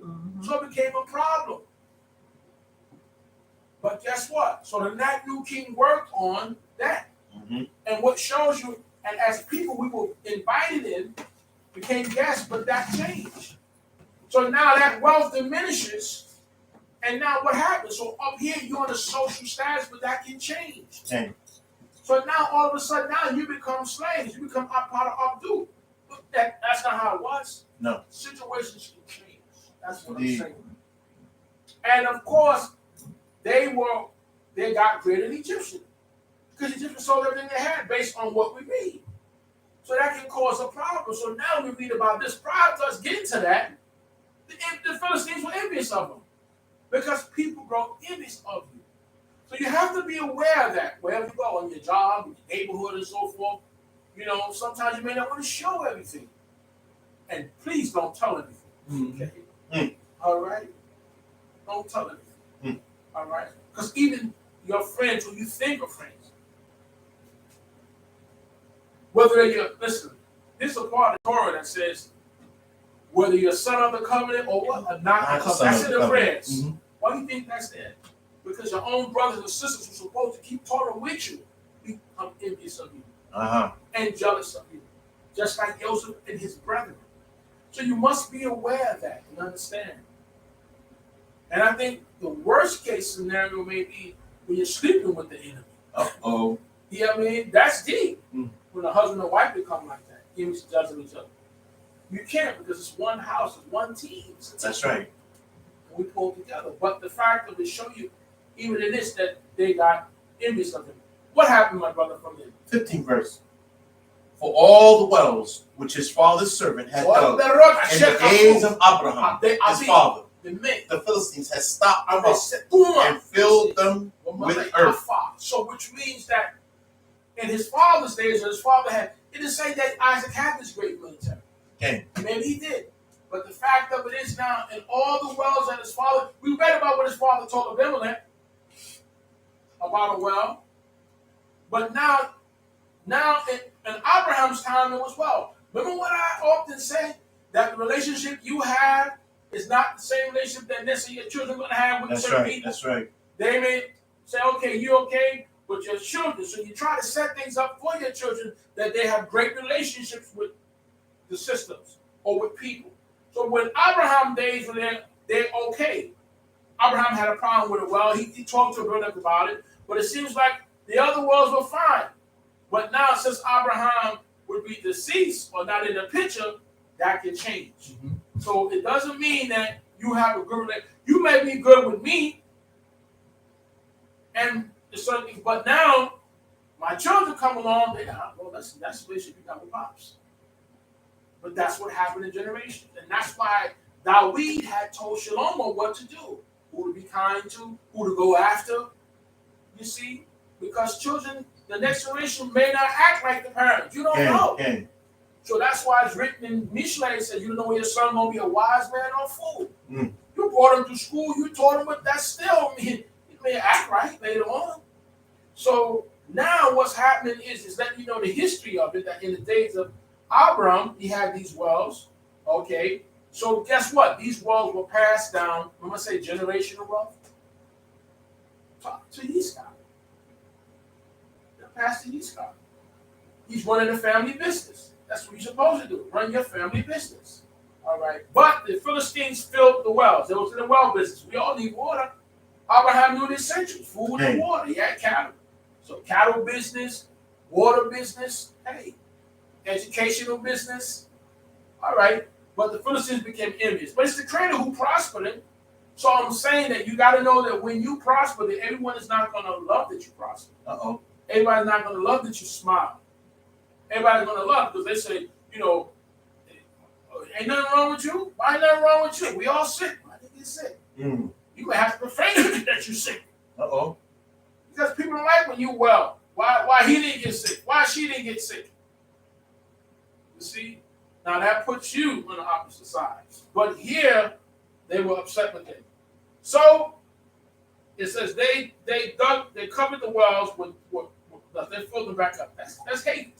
Yes, indeed. That's hate. And dug the wells of the water that he had dug in the days of Abraham. He had those wells since then. Abi, his father, and they sat Mut. The Philistines stopped them up. Okay. Filled them with earth. After the death of who? Abraham. Abraham. They wouldn't dare try to when Abraham was alive. Okay? But now this is what they did. But guess what happened? This is what I've learned about life. When things happen, you gotta keep moving. Don't let it all affect one. All right? Don't look like and let everything fall down. Listen, that has happened here, but because you have learned how to not put all your eggs in one basket, still make sure everything over here is fine. Don't just say, "Ah, later for it." No. What happened is he keeps moving. It says, and he yikra lahim shemot Hashem. He called them after names of his father. Talk to me, brother. I'm in 18. Okay.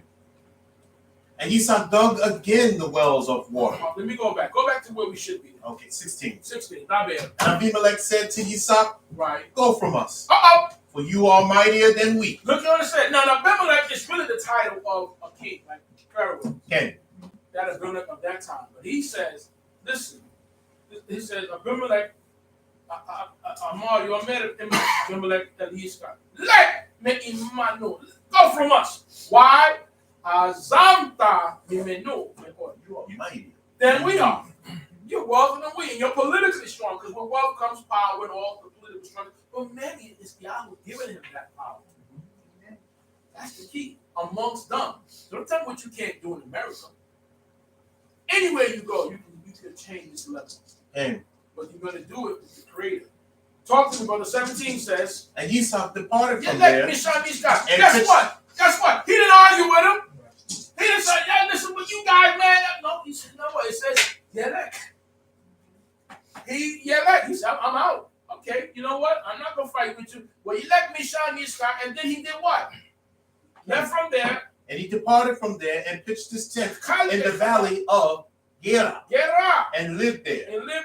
Now, which is still under their territory, but I'm leaving out of that stress and strife. I'm going here.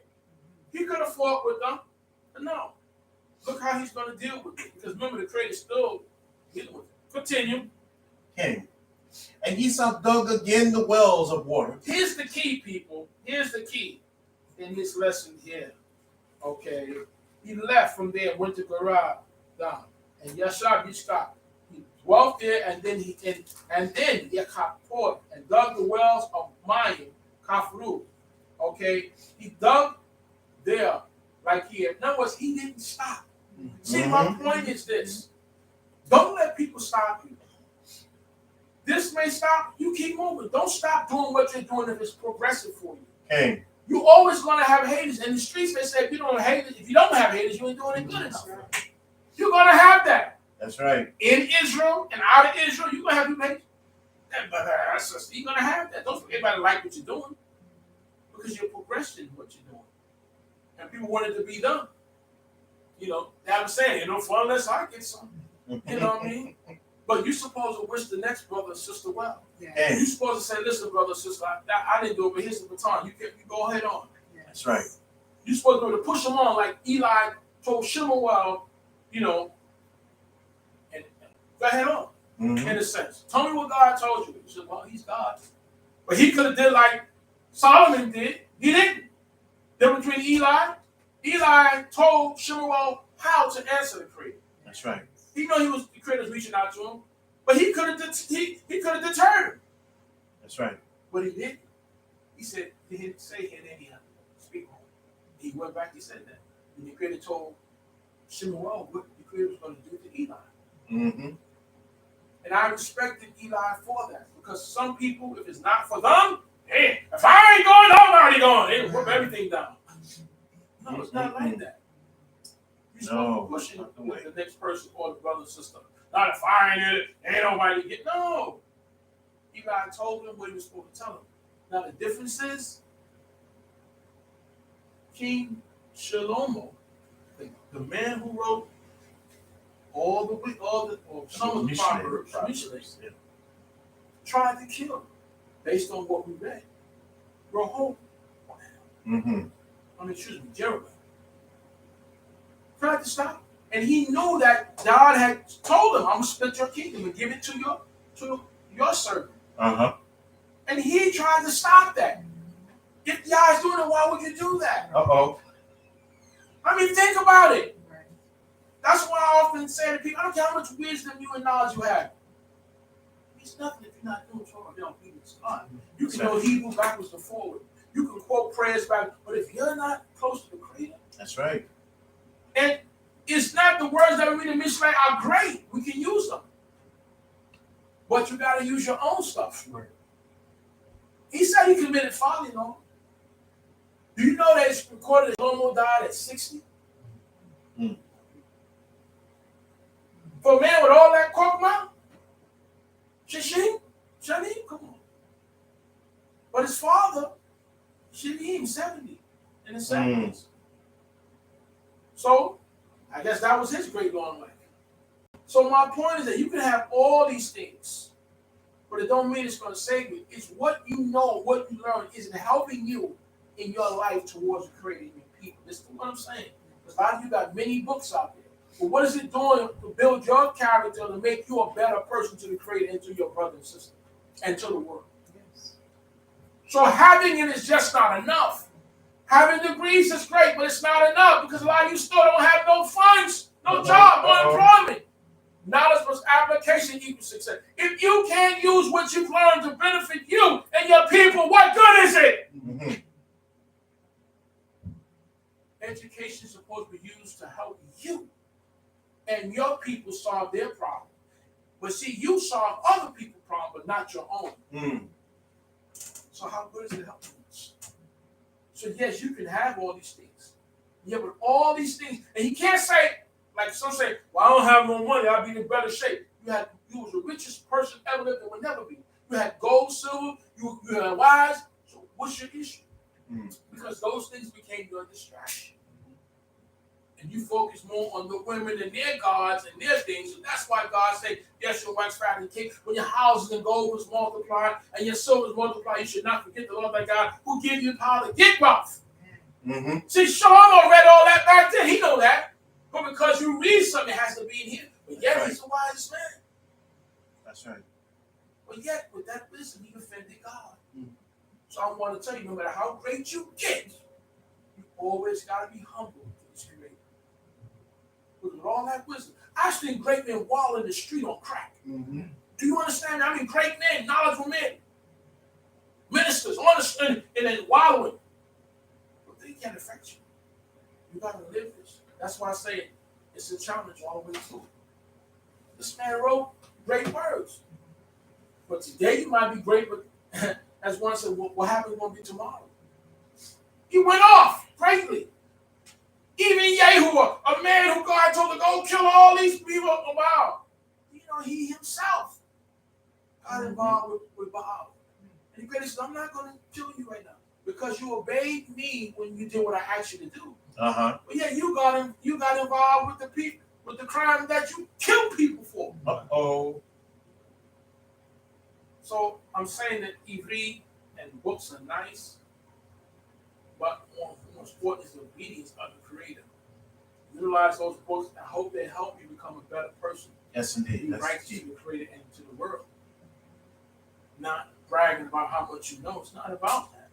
It says no, say little and do much. It's better to know, do and not know than know and not do. That's what's written in those various books. Very important. Continue, brother. Okay.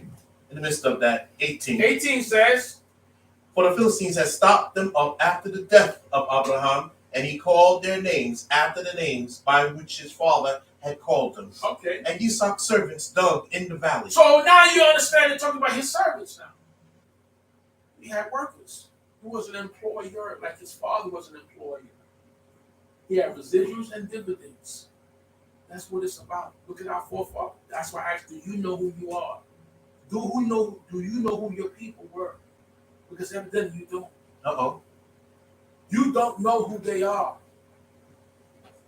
But if you did, you could know B, act like you act now. Mm. We were people of Nakala, inheritance, of people with honor, ethics, and dignity. But we fell short. But when you fall off the horse, brothers and sisters, guess what? You get back up on it. That's right. How to do this thing. It's necessary. We don't just stay down and lay down on the ground. No, we get back up, dust us off, and look again and see how not to fall, how to do it right. We have the examples within Scripture. But what he did, he kept digging. That's my point. Okay. You don't stop or let people stop you when your way is working. You keep digging. You keep digging. Okay, I can't do it here. I'm going to keep doing it. You're not going to stop me from serving my God and progressing. Mm-hmm. You go here. Sometimes you got to leave New York and go other places to get certain things done. There's too many rules and regulations here. Mm-hmm. They own your business. I own it. You tell me I can't do this, I can't do that. I can't do Airbnb. I can't. Well, then it's yours, not mine. So they go other places. They say, man, go. Because remember, the other people outside in the other states, they believe in owning, controlling. That's what they've been fighting for, non-regulating and social regulation. Mm. You see? So sometimes you got to, but you keep doing what you're doing. Don't let your dreams, my point is, you keep those dreams alive. You keep dreaming and keep working towards that. I don't care what age you are, you have to do it. Because only Yah can stop you from those dreams. Yeah. Okay? Believe me, that's the whole thing. Look what our forefather was showing us here. Yes. He could have given up, so man, they I just know what I got. But he kept pursuing. That's right. Because remember, God told him to go down.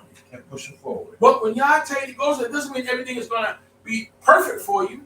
You got to work through it. You got to earn this, and Yah don't give you anything you don't earn. That's right. You got to earn this walk. You got to earn this prosperity. If you do this, if you do that, you got to work. You got to chase that blessing. Mm. Even Yaakov wrestled, held on to it. He was injured. When he said, bless me also. Even Pharaoh was smart enough to tell Moshe, bless me also. Mm-hmm. Let me get something out of this. How we think is very important. Hey. We're not thinking like our Abraham. We're not thinking like that. We're not looking down the long term. We only look short term. Speak on, brother. King. What verse we on? We on that 20th verse. Talk to me. And the herdsmen of Gilead did strive with Yitzchak's herdsmen, saying, the water is ours. And he called the name of the well Esek, because they strove with him. Because Esek means to strive. So now his herdmen, his workers, his company men is fighting with the company men of Gerar. You see, got contention. Don't think your success, you're not going to have contention. Because here you fight with this one, that one, the building department, IRS. You go through some things. But I guess that's what's necessary. Okay? So he says Esek, which means strife. It's our water. No, it's ours. His herdmen fight. That's like Lot herdmen and Abraham herdmen. The contention goes on. What did he stop do, brother? Continue on. Ken. And they dug another well and strove for that also. And he called the name of it Sitnah. Sitnah. You see? You see, they strove for that too. King. And every incident he gave the name meaning that. All right? So what it shows you that because you're doing things don't mean people are going to be for you. No. And don't mean they're not going to come against you. That's right. No. When we wanted to build the wall back, there were those people saying, King, don't let them build that thing back. To build a wall or build temple back.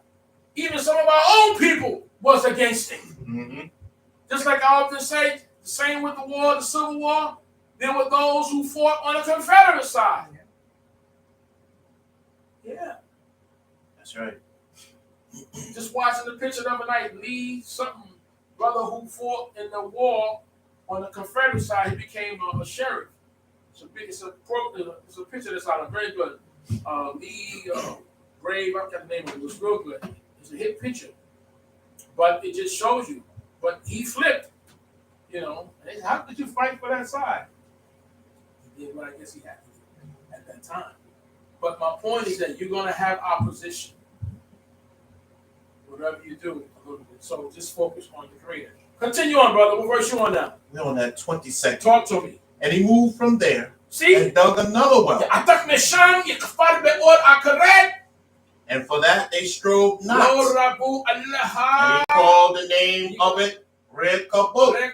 Which means you own. And he said, for now, Jehovah has made room for us, and we shall be fruitful in the land. So what is it saying, people? Don't stop. You're going to get opposition in life. But you keep digging. You keep digging. Never stop digging. Don't give up from digging. Don't give up from challenging. Yeah, sometimes it gets you down to you want to give up. You want to throw the towel in. But don't. Sometimes that's our test. We all have our tests. And it may be different tests that the Creator's giving each one of us. But don't stop digging. Because people People are going to oppose you. Systems are going to oppose you. Things are going, but you keep digging. You have your faith and you keep going. Yitzchak didn't stop digging. That's right. Until there was room. Mm-hmm. And for that, they strove out. Okay. Don't let nobody decide. Listen, the world, life is too short to live somebody else's dream. Don't let nobody decide what your dream's going to be or how you should do it. You decide that with your dream. Okay? Don't let people stop you. You just keep going. You got to get around it. You may have to go through a little something. Sometimes you may go broke. Sometimes you lose them. But guess what? Overall, you'll gain back like Eo, like Job did. You understand? And you couldn't tell at that time, but listen, his friends said, listen, no, I didn't. The very wife said to him, curse God. And God, bless God. You say, I'm sleeping with the enemy? You're going to read about her no more. But remember, as the story goes, it said Satan touched everything that Job loved. Why did he touch her? Maybe there was no love there. Peter Cat both say, if love depends on the material need, when that material need is gone, so is your love. That's how your love is. And you see that here. I'm out. You know, so it's very deep, people. Very, very deep. That's why you got to focus on the Creator, because people come and go. But the Creator is forever. Amen. So, and our situations happen, but we still rely on the Creator. And we're not all perfect, but we ask God still deliver us from this. Sometimes it's hard. Sometimes lights get turned on. Sometimes things happen. You go through foreclosure. But just as the lights turn off, y'all turn them back on. As you go through foreclosure, God gives you modification. And He doesn't do much. It's always something else. It's always a bigger plan for you. Okay. Let you fall. But some things we just got to go through. But while we go through, we got to hold on to the Creator. Understand there's something for me to learn here. That's right. Because when you're about progressive, about going forward, you're going to go through things. As you reach, you're going to the things that you're reaching. Because that's how life is set up. That's right. And Moshe was his elderly age, but he still had to climb that mountain. Mm-hmm. He didn't float up there. So you still got to work. But in the end, the Creator is still going to bless you. And you have to be able to see it. And as you've been through some things, like a lot of youth, you haven't seen a lot. They're 20, 30, don't know. But when you get 50, they say and above, you look back and you start to see. And that's why when I said that person asked on the radio, what is one of the best ages, 50 was the age. By the time you get 50, you done seen some things. You done been through relationships, marriages, broken, fought, children, all kind of stuff. So you know how to now, that next half of your life, set things up where it be progressive. That's right. You see, you watch things come, you watch things go. And you don't have to be 50 now. Listen to what I'm saying. That's the age that they gave. But my point is that we all go through things in life. And you got to hold on to the Creator. As the elder said, God, hold on to God, unchanging hands. Okay, as you go through these things. So people may not see you, you know, you may be embarrassed because, you know, this happened, that happened. Mm-hmm. But, you know, you thank God, you know, you still have life, now you move on. Now, guess what? Like Eo, all those things came back even more. So, yeah, we fall down, but guess what? We get up. It says the righteous fall several times. That's what's written in Mishnah, right? Okay. But he arises. When the wicked fall, they don't get back up. So it's not that things don't happen, they do. But we'll be all right. Okay? Lights go out. It does. Gas get turned off. It happens. Oh, yeah, to the best of us, those things happen. That's right. You know, sometimes you got to get on an iron horse. Don't never be too proud you can't get on the train or bus, even though you're driving. It happens. Sometimes you got to walk. But it's okay. Because you will be back in that car. You will be back in another house or that house or whatever. Hey. The Creator delivers you. I just want you to understand the perfect role. That's what the Creator does. He heals. You get sick, you sick. And you get well. So let the sick say I'm well. Because the Creator is the greatest of all healers. It takes time. Okay? You are the repairers of the breach.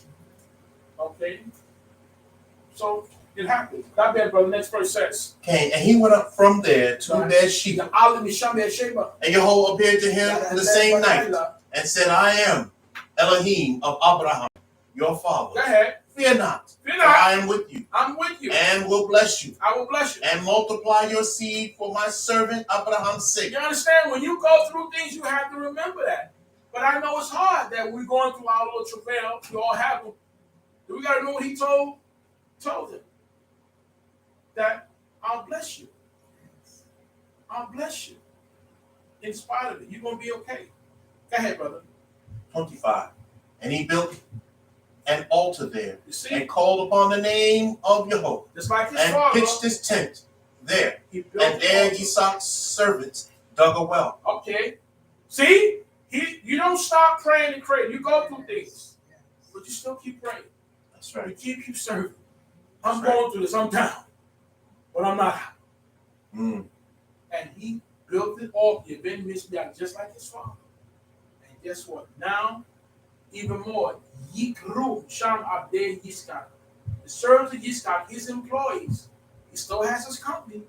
All right? He found a well room, but we continue. And guess what? As you are constantly blessed, you call on Yah. You thank him. Every blessing you get, no matter how small you think or how great you think, you call on the Creator. Continue on, brother. King. 26. Right. Then Abimelech went to him from Gerar. Now Abimelech went to Yiskak from Gerar. Go ahead. And Akutza, one of his friends, Mere'ehu, and he called the chief captain of his army. So this is a dignitary meeting that the king and his general and others are coming to meet Yiskak now. Look at his disposition. Go ahead. And Yitzhak said to them, why do you come to me, seeing you hate me, and have sent me away from you? You send me away from you. Why you coming to me now? You sent me away from you. Why are you coming to me now? Go ahead. And they said, Amru, we saw certainly that Jehovah was with you. And we said, let there be now an oath between us, between us and you, and let us make a covenant with you. You see what he said to them? What they said to him? Ra'o ra'ini. We have surely seen that Jehovah is with you. See, people see. That's what I'm saying. Keep living us alive because there's a difference. Listen, you take a dirty class and put it to a clean class, you see the difference. People are watching. They may not be Israel, but they know. They see and they watch. And this we know. We see that Jehovah is with you. And Nomah. And we said, Tehina Allah. Let there be now an oath. Benotenu between us. Benenu beneka. Between us and between you. Niklata, and we shall make a covenant with you. Because we know that you're going to be great.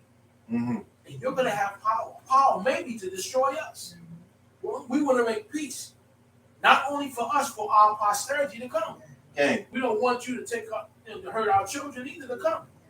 But they're in their own land. And they're saying that to him. He's in their land. He's a guest in their land. And he owns businesses in their land. But they recognize. That's why I say you don't have to tell them. They know prosperity. That's right. They see it.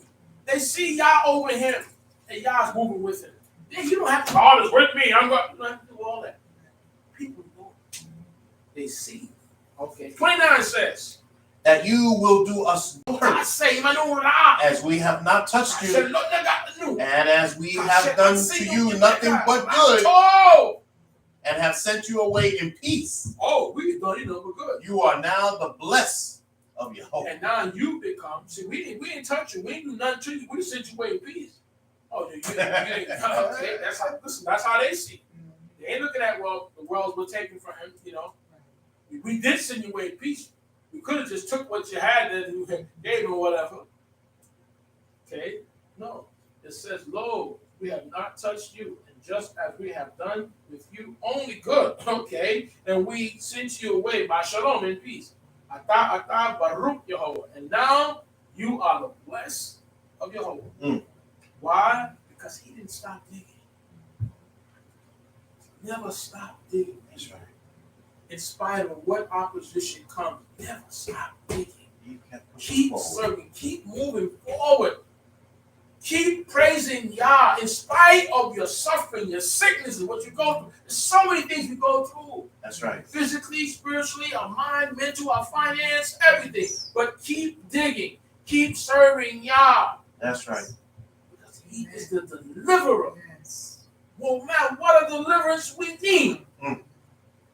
Your Creator give you that. Okay? And look, in the end, what happens is they have to come to Him. See, that's how Yah makes it where the people who hate you have to come back to you and ask for your forgiveness and for your sin. Not just those people, system people, companies. Forgive us. They say, and Yah will deal with them if they don't. Okay? We want to make a covenant with you. Okay? And you won't do us no evil, and we have not touched you. All right, because they know their power, Isaac's power is growing. Okay. His company is growing. His army is growing. And normally people remember, he did us dirty. Down the line, he attacked you. So they know that. So they're trying to head this off because they want shalom. Okay. All right. 30 says. And he made them a feast. Now, we read this the second time we read it before he ate the drink. But now it says, Ya'as lahem mishteh. Made them a feast, and they did eat and drink. And ye stood. So they ate and they drank. Agreed on that. Because why do you want war? I don't really want no trouble. Why? We got it going, so we got to know how to maneuver. Know Yah's with you. Okay, let's make this come. Okay, because guess what? Isaac descendants have to live there. Their descendants have to live there. Let's make this company. Let's keep making up, and we keep our companies rolling. You have a company, I have a company, you're the governor, a businessman. So I don't want no issues. Because that's business and strife don't go together. That's just too much trouble. I would lose money fighting, going through all that. I don't need that. Let me get this out there. Let's make this shalom so we can go on making our substance and doing what we do. I can dig my wells and go ahead and sell my water, my cattle, and everything else. You got to look at it and you got to negotiate. So we want to stop this war. You because only a certain side making money. The ones who selling the weapons and all, but the ones who everything else, they losing. That's right. People, lives, people know. It's a cost to that. Somebody got to pay that cost. You're taxing the people here. Mortgages are going up, insurances are going up here. Because y'all fighting the war, squeezing the company. The company said we got to get it from the people. You're squeezing up now. Everything of you own is going up now. Because they got to sustain those fights. Yeah. No winners in this. Come on. Stop bad, brother. Came. He made one, and they rose up in the morning and took oath with one another. And Esau sent them away, and they departed from him in peace. You see, that's the key. You want shalom. I can't, because it's hard to run a business with all that strife. It's hard. So in the end, he made peace with Abimelech and Shalom. Okay? And that's the key how that works. Because you have to negotiate. Who wins? You're filling my wells. Our men are fighting. My men is getting hurt. That's not good. Even organized crime, we don't want to fight. Let's settle with this family. This interferes in the business. And I don't want that. We got to move on. Gotta learn how to share this territory. That's what he's showing you. Okay? And on that day, they came, the servants of Yitzchak, and they did what? 30 seconds? And it came to pass the same day that Esau's servants came and told him concerning the well which they had dug, and said to him, we have found water. We found water. He called it Sheba. We called it Sheba. Okay, therefore, the name of the city is Beersheba to this day. Unto this day. But you read about Abraham, the second was he took the oath first. But now Yitzchak, in this case, called this Sheba. See, the Creator is always improving. Things are always going over. But they never stop digging. Keep digging those wells, people. Keep digging those wells. All right? And y'all fine. So don't give up on that. Whatever you're digging, keep digging. You're going to have opposition. Like people just born to be opposed you. Oh, can't give you that license. No, can't get that contract. They get stuff. All right, but don't give up. There's another way. But y'all will make your way successful. Continue on. And Asa was 40 years old when he married Yehudit, the daughter of Beera, the Hittite, and Basma, the daughter of Elon, the Hittite. All right, so now, if Asa was 40, he was 40. How old was Isaac? If Asa was 40, No, he was 40. 80. Yaakov was 40. Remember, Asa had them when he was 60. 100. Okay. So he's 100. But if he's 100, he's 100. 60, he's 100. Right, he's 100 now. And then 40. Esau and Yaakov, they're the same age. Mm-hmm. So Abraham was gone. Abraham died at 175. Mm-hmm. Right, so now he's on. But now Esau, and what's amazing is that if he took them when it was 40. Now Yaakov at this present time, he don't have an Esau. Now this is the key that I want you to think capture. If Esau took this Hittite wife at 40, that made Yaakov 40. Mm-hmm. They're twins. Okay. They're 40.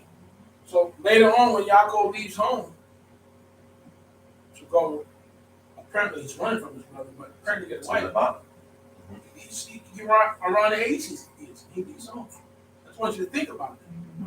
Now, again, Torah, a lot of times you got to put it in chronological order, because sometimes it's not. But let you know that at this time, he's 40. And it's gives you that for a reason. So he took this Hittite away. Continue on, and it's a reason said that 27 says 35. 35. And they made life bitter for Isaac and for Rivkah. You know what I'm saying? So now, for now, Bat Elon Hayin Morat Roach Leyiskak Rivkah. So they was upset because of this. See, you can live amongst the people, and I tell you, all blacks, but everybody's not your kind. They behave. You can do business with them, they won't, but you don't marry them. That's what Abraham sent to get the wife of his son. They didn't want Esau marry the Hittites around. But Esau is Esau. He's going to do what he wants to do. So now his favorite son disappoints him in that area. Okay. And it said that for a reason. The Torah points at that point, it's going to lead to that. 27th chapter says what? 27. It came to pass that when Isaac was old and his eyes were dim, so that he could not see, he called Asa, his eldest son. Now, again, if he's 40, Isaac is 100. That's old. But for them, at least. He's 40. All right. Now, at this time, he's aging and he's weakening. Couldn't see. He called his Esau, his son. Right? Go ahead. And said to him, my son. And he said to him, behold, Yineni, here am I. I'm here. And he said, behold now, Yineni, I am old. Zakanti, I know not the day of my death. Yodati, Yom Now therefore take, I beg you, Sana, your weapons, your quiver, and your bow, and go out to the field and catch me some venison, and make me savory food, such as I love, and bring it to me, that I may eat, that my soul may bless you before I die. All right, there you go. Now this is going to bring back into play what happened when Rivkah had those two in her stomach. Because remember, he sold his birthright. Right? He sold that. And Yah's not intended for him to get it. Right. Yet, if Yitzchak knew, he wouldn't be saying this. He would say, well, just bring Yaakov over, because God has given him. But sometimes we really don't give the information they're supposed to have. Okay. This is exclusive. But watch how this plays out. This is the trade is still amazing. Oh, My yes. bad, brother. Go ahead. And Rivkah heard when Isaac spoke to Asa his son, and Asa went to the field to hunt for venison and to bring it. All right. So Rivka was in a position, just like Sarah was in the tent. She heard what was going on with conversation with the Malatim. Or God always have you in a certain place. If he's not there, he have people there. But Rivka, Shamahat, Bedaber Yitzchak. And when Esau spoke to Esau, and he went in the Saturday in the field, Lazud, to hunt, Zaid, game, to bring. So now, it's going to take some while to go get something. And see, I would say Yah's always in the plan. Just like before, he couldn't get nothing and he came back hungry. Well, Yah's going to make sure it takes a while for him to get something. He's always in the plan. All right? Because what has to happen is what was told to her in the beginning. Remember what he said to her? Hey. The elder will serve the younger, right? So people get upset with sometimes I like the way this was done, but this is what was told to her. That you may not like the way things happen. When it says that God is mysterious, God is mysterious because you don't know how he's going to do things. You don't do it the way you think it should be done. Talk about it. He does how he want to do it. He kills, he says, he wounds, he makes alive. He said, who can stop me? You think a person should be dead. God said they're dead. You can think a lot of people we think should be dead. No, we don't. Why that person still alive? Why this was still alive? If it's up to you, you have a list. That's not how God. God said, I'm not like you. He said, I don't even think like you. You think I'm like you? He says, I'm not like you. So he looks at things different. That's why I said, you don't know. That's why he determines who's righteous and who's not. People be here a long time. Eating swine, all kind of stuff. They be 800, 500, 600, they still be here. And people be dropping dead that be in shape. They be in the gym working out, they die, drop dead. All the muscles, everything. Eat healthy, you still drop dead. Listen. God determines that. He says, I'm not like you. He says, when it talks about Ecclesiastes, the golden cord, silver bowl is broken, the cord, he decides that. All right? He said, we told God, he said, all your righteousness that you do will not help you if you turn. Because we think we can store points, that we got points on this account. Use our points. God, can I cash in my points? No, you're dead. It won't work like that. He said, all your righteousness will not be remembered. When you turn to do that, which is, that's why it's only one walk. You can't, you got no room to play. No. And the line gets, the closer you get to the crater, it fits more. That's why it says a righteous man come through now and then. You can't make no mistakes or sins. You can't. You got to keep straight. Like Moshe, he didn't do what people did, but he was on a different level. If you deal with the frequency, like being immortal, you can't do that. We like being immortal, so guess what? We don't want to be immortal. You know, as the prophet said, he wasn't made to die, but when you started sinning, you started dying. So you want to be up here, but guess what? God don't play. The closer you get to him, that's right. He said, for those that nigh to me, I will be sanctified. So Aaron lost his 2 sons. God wasn't playing. So no. Uzzah put forth his hand, he died. You know, other king before tried to do something, he jumped on. God ain't playing with you. He said something, he mean it. And we, the people, are supposed to be so close. That's why we didn't want to be close to God. That's right. He said, no, Moshe, you go. Because God don't play with you. If he gives you something, you earned it. But when he gives it to you, he expects you to honor it and deal with it. That's right. But it said we didn't want that. You want to talk with God. You don't want to see God face to face. But now God, who much is given, much is demanded. That's right. So I'm not going to accept. You know what I told you to do, you do it. You allow the people to push your buttons to sit against me.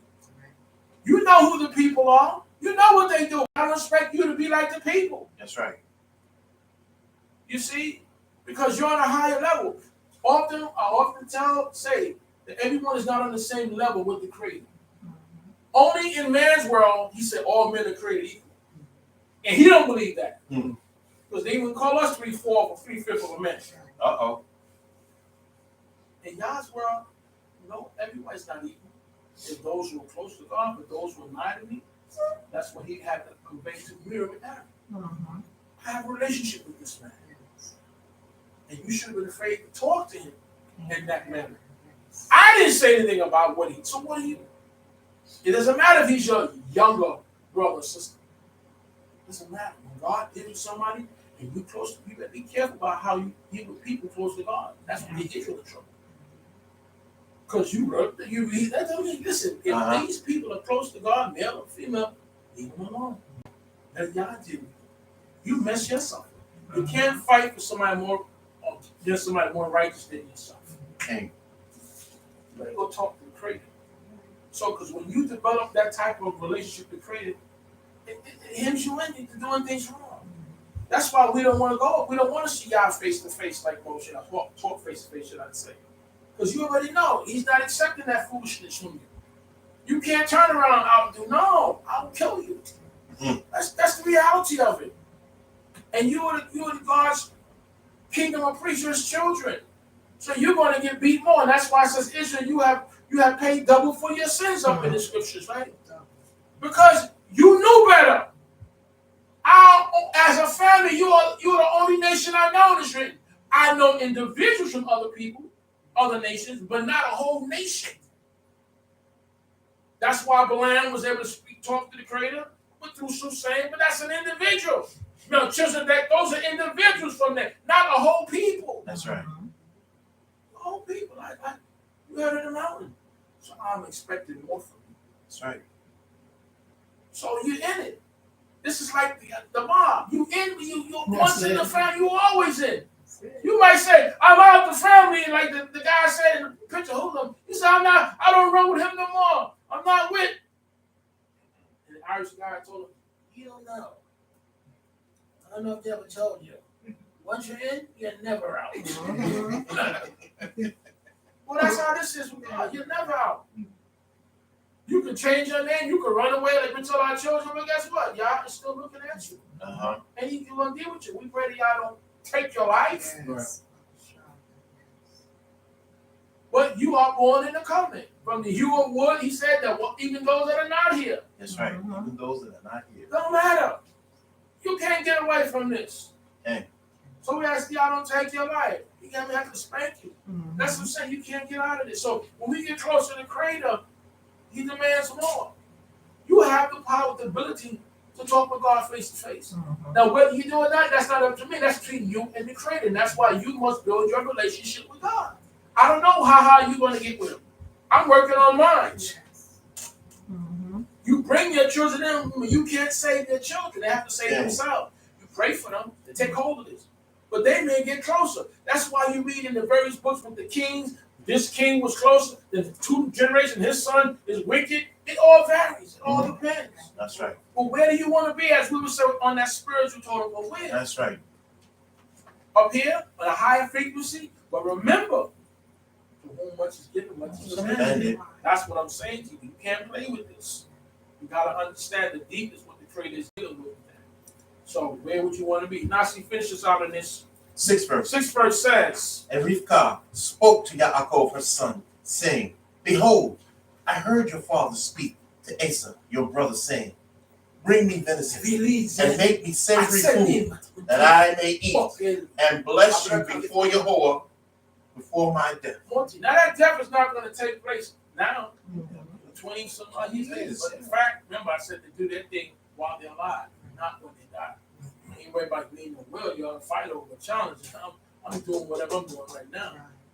Go ahead, talk to me, brother. 8th verse. 8th verse Now says, therefore, my son, obey my voice, Shema, according to that which I command you. My son, listen to thy mother.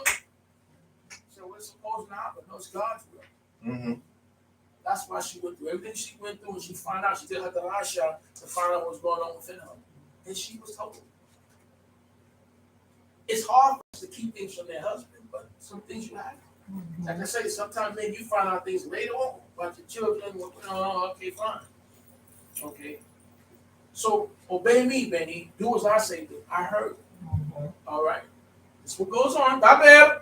King, 9th verse. Go now to the flock and fetch me from there 2 goats, 2 good kids of the goats, and I will make them into savory food for your father, such as he loves. So your father, Esau is going to get your father venison. It's going to take a while. You go fetch me 2 of those goats. Goat meat, deer meat, 2 different meats. One is wild, one is tamed. But but yet she's going to make those meats taste the same. That's my sister's. Oh my God. How do you do that? She gonna hook that food up where he think he eating it. So she said, "Go me to the ghost. I'm gonna make that savory meat, that good tasting meat, like your father loved." That's the skills that our mother had. Make something taste like, hey, I can take this. And over the years, our parents made meals taste so good. You may not have had the best foods when you're coming up, but they hook those dishes up. Make tofu taste like chicken. They make some. That's right. Make it taste something like good. Those foods were delicious. They may not have much, but they made it taste well. It was good for you. So now she's going to take one class of meat and make it taste like another. That's very deep. Go ahead, my brother. And you shall bring it to your father, that he may eat, and that he may bless you before his death. You see, now you're going to take this meat that I'm going to make, okay? And the food in order. You're going to take it to your father in order he may bless you before both of his death. 11 says. And Yaakov said to Rivkah, his mother, behold, Asa, my brother, is a hairy man, and I am a smooth man. I am halak. I'm a smooth brother. He's a hairy dude. I mean, look, Esau is a hairy guy. Okay? He's hairy. Isaac, he's Sa'id. He's a Sa'id, a lot of Sa'id. And I'm halak. I'm smooth. 12th verse says, my father perhaps will feel me, and I shall seem to him as a deceiver, and I shall bring a curse upon thee, and not a blessing. He might just feel me. Our Texas is different. Then I'll bring a curse upon me, and not a blessing. What? And his mother said to him, upon me be your curse, my son. Only obey my voice and go fetch me them. And he went and fetched. Well, what are you supposed to do? A lot of you have been in that situation. Especially when houses divide. Even now they're separated. And you hear this from Ima and that from Abba. Like, but yet you have to chabir the vika them and honor your father in him. You're not getting this, we disobey him. It's very deep. So now, just give to me what I need. And he went and fetched and brought them to his mother, and his mother made savory food, delicacy, such as his father loved. We call the day that her matamim the same stage like delicacies, food. All right, it's dainties. Okay. As our head, and look at it, as the father. See, mom, and the old rule is a way through a man's heart is through his stomach. Right? So, that's the old rule, when you cook. And most men coming up, when I came up, when I was a kid, they ain't even somebody that cooked their meals. That's a big thing. They went to work, come back, work. Dinner's ready. That years ago, that was a big thing. It may have changed, but that was a thing. She's gonna make him food that he loves. Women know what their husbands love to eat, know how to eat. That's right. Okay, that's just how it is. It's either women know or mama know. Nobody cook like mama now. Mama, really. So when a wife comes in, she helps. She can cook like this man's mother. Some mothers take this women in. Let me show you how my son like this. All right, that's true. Because you're used to your mother's cooking, so now you have to adjust to your wife cooking. Wow, hopefully she can cook. Today I don't know. Everybody hug ordering. Hug pull up. Girl hug pull up. Boy. The meal there. Her pull up the same time every day. Listen, like I said, you ain't got to be genius. Every time I come out the house, her pull up somebody's house, the same house. Like, okay, same time, next day. It's obvious. Ain't no meal cooking. Ain't nobody bringing no groceries. You know what I mean? That's a bad situation to be in. It's if you're a husband or children. It's really, but that's deep.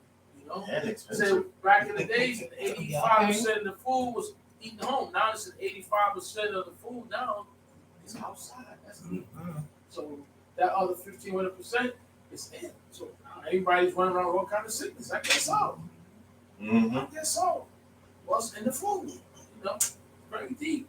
But anyway, go ahead, my brother. What verse you on? 15th verse. 15th verse. Talk to me. And Rivkah took the best garments of her eldest son Esau, which were with her in the house. Now, books say best, but Ivrit don't say best. Just say garments. Tikha Rivkah et Abigdei, Esau, her son. And put them on Yaakov, her younger son. So guess what? Now here's the deal. She took garments. Here's the question. Esau married his wife, Hittite.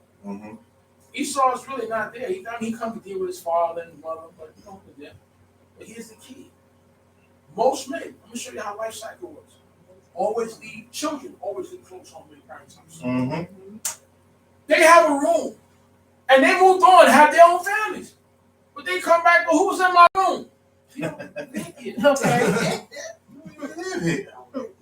You move. You live in another state or what else? It's still my room. It's still her room. It's still my room. Still my room. Children is going to leave clothes and stuff. That's how it is. That's how she's able to go get some of his clothes. Even if he live across the street. You know, as I told my man, listen, don't you live across the street? Why are you watching my TV home? Right across the street there, right there. Ain't your wife missing you? You know? Yeah. Over in my living watching my TV. I come, why you here? You go for your wife. You know? Home is always home. Yes. That's what I always taught them. Things will work out in the world. You always got to come back home. But, you know, you got to follow rules and regulations. You know how that goes. That's right. That's it. But the clothes are there because the children need clothes there. So, always, shirts, pants, whatever. Sometimes they just come to do their laundry. Just tell you how to go. Take it to the, drop it off. You can drop it off in the laundry and do it for you. No, okay, you know, they come there, drop it. Somebody there, they get your food. I'm just telling you, they got their own places, but it's nothing like home. That's right. And when you leave this earth, a lot of times children go in the room, they lay in bed, and do that. Because children, I don't care how old they get, they always like to come get in the bed with the listen, you're too big. But they still your children. See, you don't understand that. I don't understand. It's still your children. Okay. Though they're on their own, it's nothing like home. The energy that they feel home, the love that they feel home. They can have mansions, but they never in it. They back in y'all home. So you gotta understand how deep this is. And often talk, you know, in our way of life, in our culture, not our law, in our culture, when women divorce their husbands, they went back home to their fathers. Or most of the women that were on their own were many widows. Okay, so you went back home. So women were always home until they remarried again. So you expect the children, if they have children, they're coming back home. You know, they're home, they're always home. No, really. That's, you know, I say it's a culture, not necessarily law. Because that, you know, it breeds things if they're on their own, you know. And in days when women went out to get apartments, back in the days, they couldn't get it by themselves. They wouldn't give you an apartment. You had to bring a man with you. It could have been your brother front and see your husband or whatever. They didn't give women single years ago. They didn't rent single women apartments. I'm just telling you how it went. When the country had morals, okay, now they're going out. Morals going out in this country. But no, that's how it was.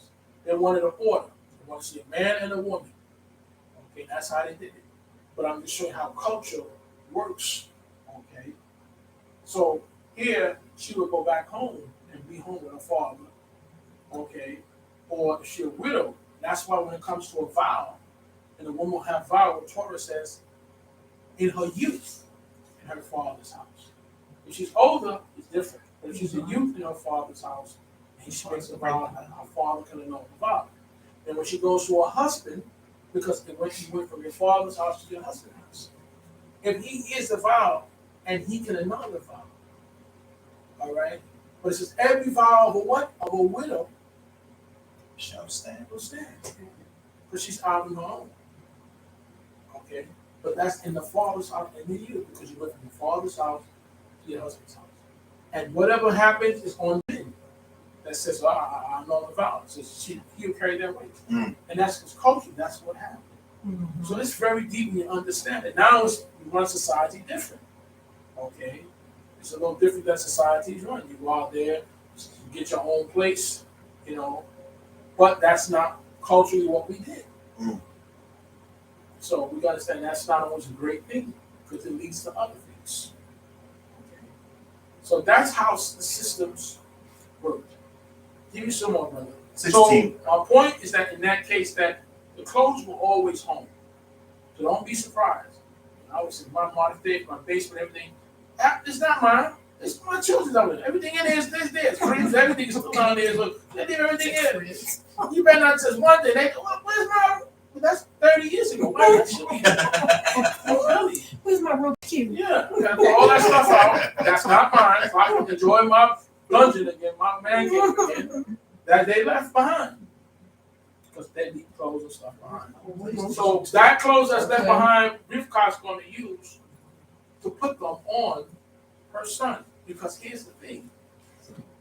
Those clothes smell like him. That's right. So your body has a natural chemistry over it. Uh-huh. And even when you deal with oils, and I put an oil on, and you put it on, it may be slightly different because it makes based on your body natural chemistry. I mean, that smell exactly the same. In those clothes that you wear is an odor. Your body perspires, and that's in your clothes.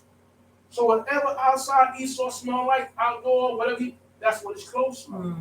And that's why Yaakov said, he will smell me. He's going to say he can smell me, or he can feel me. So you can take care of the feel part. But yeah, when somebody smokes, that smoke is in their clothes. They hang their clothes and you can smell the clothes. That natural body will hopefully smell good because you're like, oh my God. Because scent goes to clothes. Whatever you do, whatever environment, if you work around whatever, it's in your clothes. That's why if you come home, you go down the basement, leave your clothes there. Because wash up down there and then because your clothes have all kind of things in it, but when you're outside, sitting on the bus, or you're working with people like that, so you put them down there, you wash them, change them to whatever, you go up to your record. You learn to do that because the clothes carry things, germs, everything else. It smells all that. But his clothes is in there. So go get me the clothes that he have. You're going to put those on so you have that smell. And what else we going to do, brother? Came. And she put the skins of the kids of the goats upon his hands and upon the smooth of his neck. So now, the goat here. So they made it with the goat here. You put a goat. You know how goat is hairy? That's how she put that on the smooth of his neck. And on his hand, so that when Yaakov begin to feel him, that's the hairy guy. Yes, that is super. So he smelled like him. That's the illusion. It's like they call it. It's an illusion. You think you're feeling this, but it's really not. You think you're eating what? I'm going to show you how deep life can get. It's an illusion. Because you're not really feeling him, you're feeling the hair to go. You're eating food that you think is that. So imagine that. Well, how the mind plays. All right? Very deep. So she's covering all those factors. These are senses that we have. And she's covering those senses. The smell, the feel, the touch. He just can't see well. That's nothing. Right? But she's covering all the senses. Those are the 5 senses. She's covering that. So it tells us about life. That's what Torah has so much information you can extract out of it. Okay. Go ahead, brother. Give me some more. 17. 17 says, she gave the savory food and the bread. And so now, why? Because when you talk about matzah and so forth, bread was a part of our life. With every meal, we ate bread. We came to this country, especially in the South, we ate bread. Everybody, there was no meal on the Shokan in the South when I came up without bread. Whether it was biscuits or bread, baked, and you always had that there. That's right. South, you're going to eat bread with all you do. You can eat bread in the morning, bread for breakfast, bread for lunch. You always had your bread. That was the big thing. So with this meal is the lechem and the meat that she made. And she had to season that meat to where it tastes like venison. Okay? And anybody ever ate venison, you know how venison tastes. Everybody can't cook venison. A lot of times you got to steam it or boil it, make it soft. And goat meat is tough. But yet she's able to make this meat as venison. Not bad. And he came to his father and said, my father. And he said, what verse you on? My verse you on? 18. 18. All right, I'm in the Hebrew here. And his approach is very, very profound. All right, so look at his approach. And he said, here am I. Who are you, my son? All right, first, number one, his approach. See, parents know children. They know you from the womb over. They know your behavior. And when your children do things, you're like, nah, that's not done. Now, of course, there's exceptions where you don't. But most of the time, you say, nah, I know who that is. That's my little. Who did this? Who made this mess? You can figure out who made the mess because you know your children. The first thing they do where they leave stuff behind, or when people not tell the truth about your child. No, that ain't my child. This one got a nasty mouth, but that one you got it mixed up. You know your children. Yeah. So his approach, all right. 2, Esau's going to be gone for a while to hunt. It takes a while to hunt, to come back skin, and then to cook. Just like we do Pesach. When we do lamb, we go get a lamb, we kill it live, we skin it. It takes a while. Yes, it does. Then we put it on. We don't have to soak it. Sometimes we used to soak it, but we don't have to soak it because the fire pulls the blood out. Once you cut it and it bleeds out, something to take it and put it in the mouth. But if you leave it whole, so you can get the blood out tonight. But if you cut it, then you can soak it. Some people do it different. But the fact of it is, when you do cook it, the blood, the open fire draws the blood out. So you got to do all of that. That takes hours. So now he comes to him, okay, and then he says, here I am. Yabo el ha'abi emor hineni. And he said, who are you? Your name? Me ata. Baby, who are you, my son? Who are you? All right. Maybe he's expecting to hear Esau's voice. Maybe he's expecting, but first of all, you're too soon. Then your approach. Because approach is everything. Your children all don't approach you the same way. So you guys say, excuse me? Okay. Yeah. All right. So now 19 says, and Yaakov said to his father, I am Asa, your firstborn. I have done according to what you told me. Arise, I beg you. Sit and eat of my venison, that your soul may bless me. Okay. 20. And Isaac said to his son, how is it that you have found it so quickly, my son? All right. And he said, because Yehovah, your Elohim, brought it to me. Okay, now,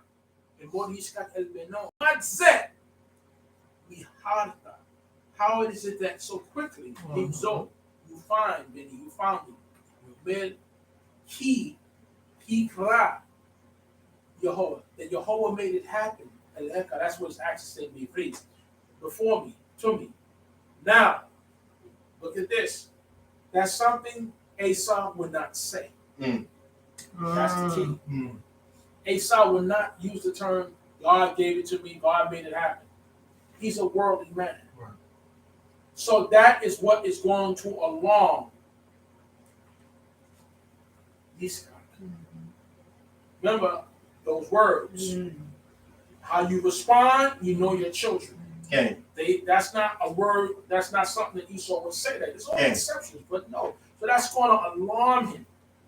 Okay. Now, because he said that, Yehovah has brought me ski. Remember, he's a man that dwells in tents. He's the book man. He's the man that's burned. He's the man that studied Torah more so than his brother. None of his brother don't know. I ain't into that.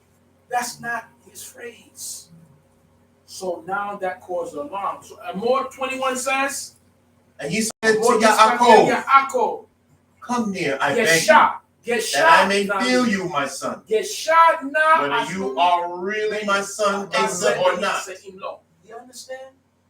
You don't think people are stupid now. Not fully. He's a little off because the census is elderly and the census is gone. But you just said something that Esau wouldn't say. Uh-huh. And your voice is not quite clear to me. It sounds like Esau's voice. If your children came in the room, each one, and you heard them, and you didn't see them, you know who they are. Okay. Oh, that's you. No, where's so-and-so? And you can't see, but you know your children. If you feel them, you know who they are. Uh-huh. And you hear them. You know your children. That sounds like my son. That's my daughter. I mean, everybody can be talking. I don't care a lot of voices, but you hear your sons, your daughter's voice. So now he says, "No, come near to me." Now, because you know what? You just alarmed. Get shot now. Come near them. Mushak, I will touch you and feel you. So you are my baby. You're my son, Asa, or Lo. Well, who could he be? 20 seconds says. And Yaakov went near to Esau, his father, and he felt him and said, the voice is Yaakov's voice. You see? But the hands are the hands of Asa. See? The voice is Yaakov. But Hayadayim, the hands, are Yadei Esau. So he's listened to the voice. There's nothing he can do for that. You might try to disguise with Esau or whatever it is. However Esau sound. But she covered the hands with the skin. That's right. So what he did, he used his scissors. So he brought him in, and he felt them. This is his hands. He should put it over his hands. He's hearing. All right, but she couldn't do nothing for his voice. All right, now he got the smell. That's right. Because he smelled like whatever environment he's in, because he got those clothes on. So it's deep. He's checking him out, but he knows his voice. It shows us about life. Today they have technology where they study voice patterns. They know it's a person's voice based on that, just like handwriting. But now with that, what do you call it? The intelligence. Oh, AI. That they can now sound like you. No, it's deep. They can. Oh, this is very deep. Not bad, brother. King. And he discerned him not. Because his hands were hairy. See? As his brother Asa's hands. So he blessed him. You want to know, because you know your husband. You study your husband. You study your wife. So he did not recognize. Lo hikiro ki hayu. Because, a little off, but he didn't recognize it because Yadai, his hands, ki de Esau, his hands were like Esau. Aki, his brother. And Se'iro, and hairy. So now Kehu, he blessed him. But he got to go, he was always supposed to get the blessing anyway. But it had to transpire like this. But his mother covered all those areas. Let's do this. So listen to mama, take care of this, take care of that. No, because I know what he's going to do. You know the moves of your husband and wife. You've been doing it so long, you know. You know that more. He's going to get that paper, he's going to sit down in that chair, he wants his coffee. You know, he gets to know everything. Yeah, he wants your paper. You know, every move. Even my I remember, he beat the paper through. Every morning he get the paper, beat the whole thing back for him. He want his tea, give him his crack cigarette, 4-3 packs a day to give it to him. 100 routine. You know. That's right. Not bad. And he said, are you really my son, Asa? So this downstairs. And he said, I am. Then he said he couldn't point his finger on it. It says in Hebrew he didn't recognize, but he said, I thought it said Beni, Asa. You know, because why? Asa would have been back so soon. He wouldn't have used the term Jehovah. God said, and you know, and your voice sounds like Yaakov. But listen, I'm old and I'm confused, so what I know. But I am my son. All right. And what do you say, brother? 25th verse. And he said, bring it near to me. All right. And I will eat of my son's venison, that my soul may bless you. And Yaakov said, yeah, I need. Uh-oh. I need. That's I am. All right. But listen, I'm following what Mom saying. Because y'all is in this too. Believe it or not, God is in this. All right. So, bring it to me, and I will eat. He said, from your game, from your venison. And he brought it near to him, and he ate. And he brought him wine, and he drank. So you got. So along with that meal, and he ate, and he bought some yayin. He stayed, so he had a nice venison, had some lecco, and he had some yayin. Wash it all down. That's a good one. You're in heaven now. The itis, and the head on. He's comfortable. Because when you get of age, I would say, give them what they want. They made it that far. Listen, they want certain things. You know, some other want ice cream. Give me some ice cream. You ain't gonna have ice cream. Give me some ice cream. You ain't gonna have no salt anymore. You got my salt. Sound like my My father on a food strike. He called me some Mr. Your father don't eat too. I said, you gonna have to give me salt. Well, yeah, what? He wants some salt. He won't eat for a day, 2 days. Like, I eat. You know.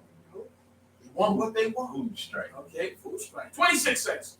And his father Yitzhak said to him, come here now and kiss me, my son. Give me some sugar. And he came near and he kissed him.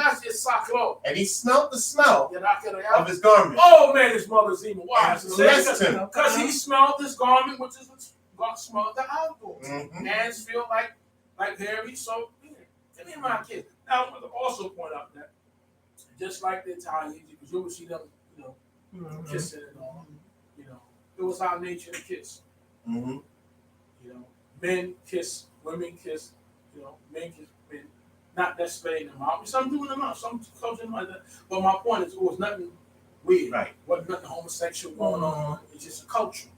You know, today people do this. They don't even get it. What's that? You know, but that's what they do. You know what I mean? That's to insinuate this is what we really will be doing. You know, and my Abba did it. He always did it. He loved me. That's nothing girly. That was something. But because of society, he's been so twisted and lived hey, no thing.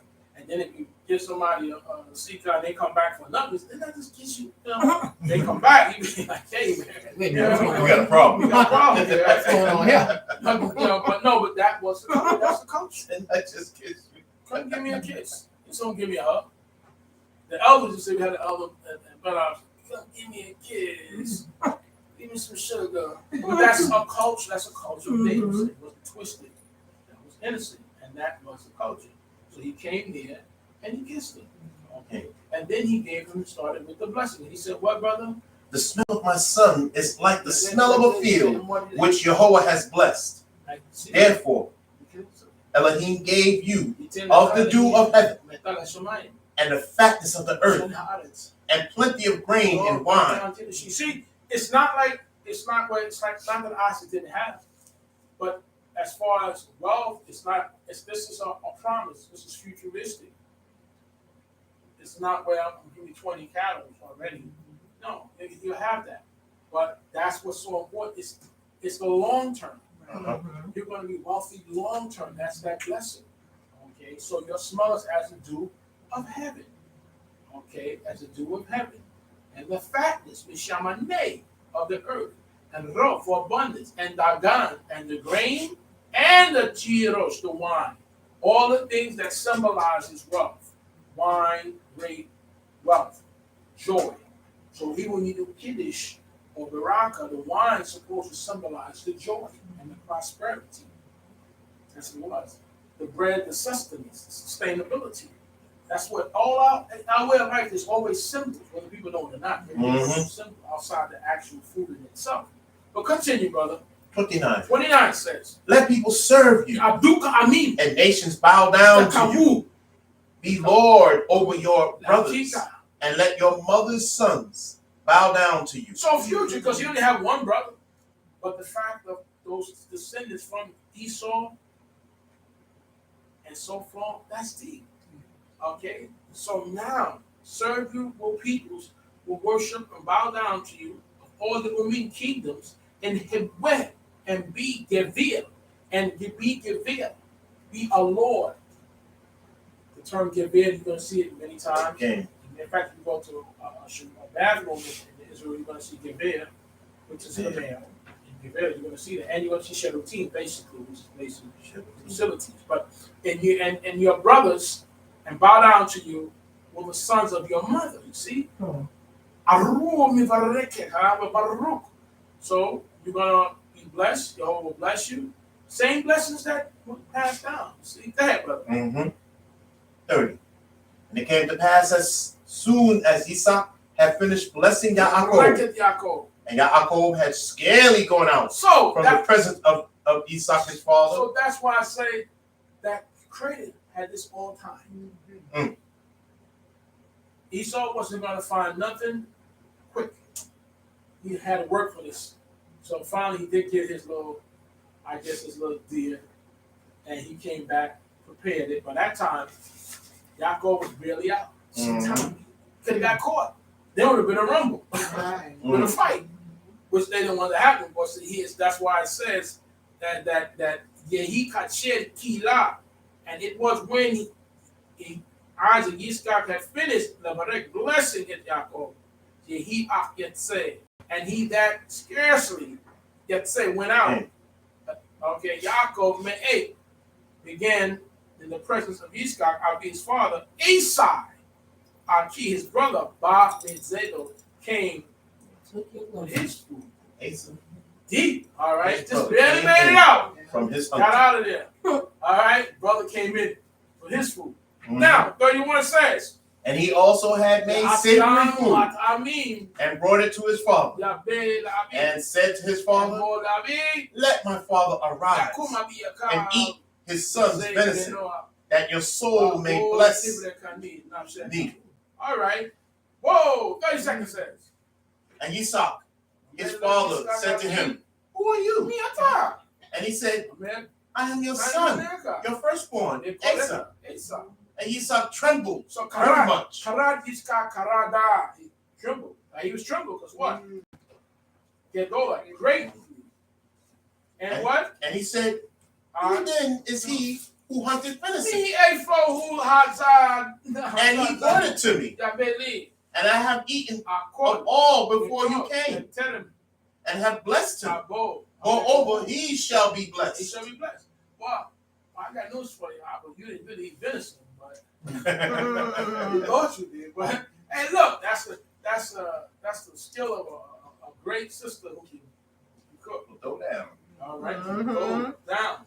But the blessing came. That's the bottom line. He pronounced out of his mouth. 34 says what? And when Asa heard the words of his father, he cried a great and very bitter cry, and said to his father, bless me also, O my father. And not give me 1,000 cattle. I need that blessing. See, people, what I often say, whatever you do, whatever your endeavors are, it's about blessings. Because that's what makes those things successful. That's what makes the thing that you want. You want that blessing. You want the credit to bless what you do. Not the fact that you have. No, that's the continuation. That's the blessing. That's the blessing that he's saying. In 6 years, you're going to sow. In the 7th year, you're going to let the land lie fallow. And if you say, hey, what I'm going to eat since I can't plow in the year Shemitah, he says, I'm going to bless you in the 6th year for 3 years. What you have now, you didn't make 100 a year, but now you got 300. That's the blessing. Esau knows that the blessing, friend, though he despised his blessing and sold it, he knows that this is important. So it's not just a physical thing that we do. I often tell people, it's a blessing that we need from the Creator to make whatever goals and dreams and endeavors we have be successful. Very important. Talk to me, brother.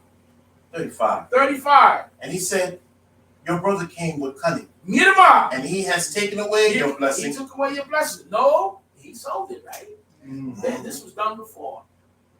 So technically, no, he didn't. He sold it. Brother, you sold it. And he said, is not he rightly named Yaakov? Haki. For he has supplanted me these 2 times.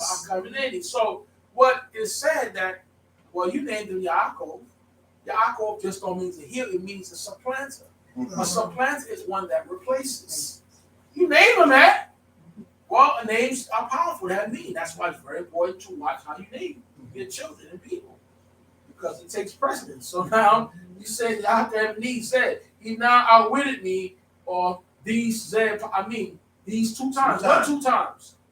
What 2 times? When he gave away. You sold your birthright to him. So how did he outwitted you? That's what happens. See, that's how you interpret it. And he took away my birthright. And behold, now he has taken away my blessing.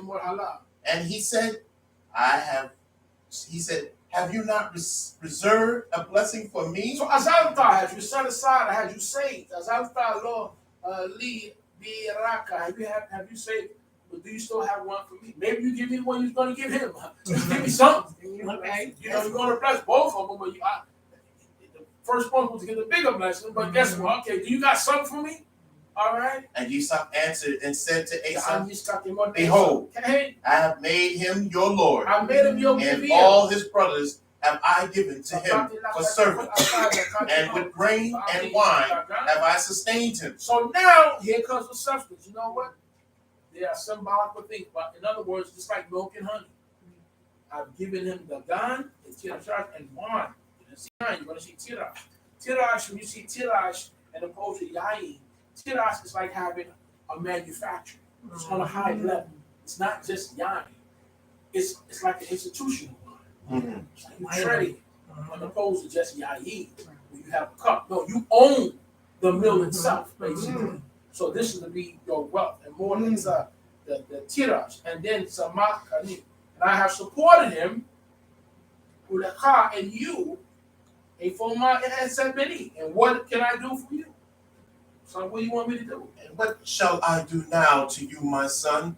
And Asa said to And his father, Rabbi, have you but one blessing, my father? Bless me also, O my father. And Asa lifted up his voice and wept. These are men over 40 years old. I just wonder that that's why I mentioned he was 40 when he took the These ain't no na'arai. These are full-grown men now, on 40. All right. So give me something now, but give me one blessing. All right, go ahead. And Esau, his father, answered and said to him, behold, your dwelling shall be the fatness of the earth. Now I want you to look at these two blessings because they're so similar.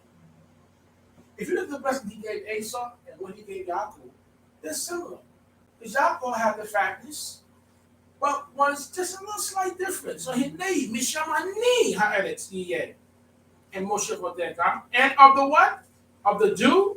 The dew. Matal, Shamayim, and above. So heaven and from above. So these things are similar. Okay. 40 says, and by your sword shall you live. Now for him, he's a warrior anyway. So by your sword, and shall serve your brother. But now when it says your mother, he will rule over your mother's children, you're the one he's going to rule over. So Akika to Abod, and shall be what? And shall serve your brother, and it shall come to pass when you shall have dominion, that you shall break his yoke from off your neck. So now, ulo which means this. You're going to break the dominion off your neck. Now, later on in history, in David's time, David and Joab had Edom under garrison. And eventually Edom broke away. All right? Broke away from Israel. Fought and broke away. And that's why Joab was supposed to subdue them. So this is in history. You read back in David's time. But Edom served us first. They were under us. Okay? We served them. They served us prior. But that's when they broke away from us. Ruling over them. Okay? So yeah, that collar will come off. The dominion will come off to them. They're going to break away, 41, and what? And Asa hated Yaakov because of the blessing with which his father blessed him. See, not just the fact that, he took it, but he sold it. But just the fact that you got that blessing that I should have gotten, which is not much different based on when it comes to the dew and the wine and all that, the fatness of. But he hated that. And that's why you have Yeshetom in opposed to Shoneh. And his father blessed him. And then Esau said what? And Esau said in his heart, when the days of mourning for my father are at hand. Now I want you to focus on that part, because that's going to be very important. Because he said this in his heart. That means he didn't say it out loud. Okay. This is what his thoughts were in his heart. This is the next verse that he said. So then will I slay my brother Yaakov. So he's saying,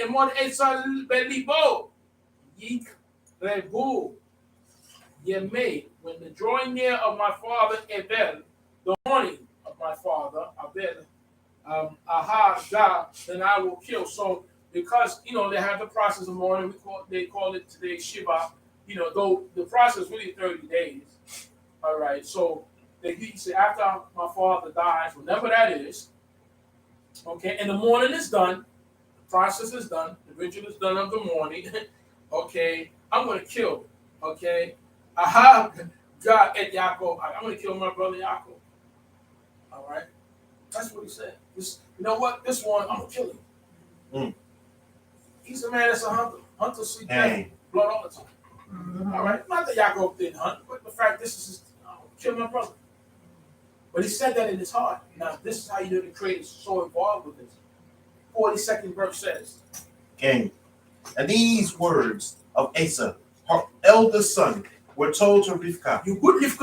And she sent and called Yaakov, her younger son, and said to him, behold, your brother Asa comforts himself by planning to kill you. So how this is how you kill you. How did she know that? Mm-hmm. If he said this in his heart, how did she know that? Mm-hmm. Because the Creator had it told her. Mm-hmm. Okay, that's why. He said this in his heart. Okay, he didn't say this out loud. In his heart, he said, Beliebo, in his heart. So then, Scripture says, Yigud de Rivka. It was told to Rivka, Divrei Asa, was Asa, Ben her son, who was older, meet not came, consoling him in himself, to kill him. He's making it comfortable in himself that it's okay to kill him. It ain't going to be hard for him to kill you. Mm-hmm. Okay, this is what he proposed to do because God judges the heart, sees the heart. That's why I said when you serve your Creator, if anyone major is going to do anything against you or nation, he'll let you know. That's right. He'll let you know.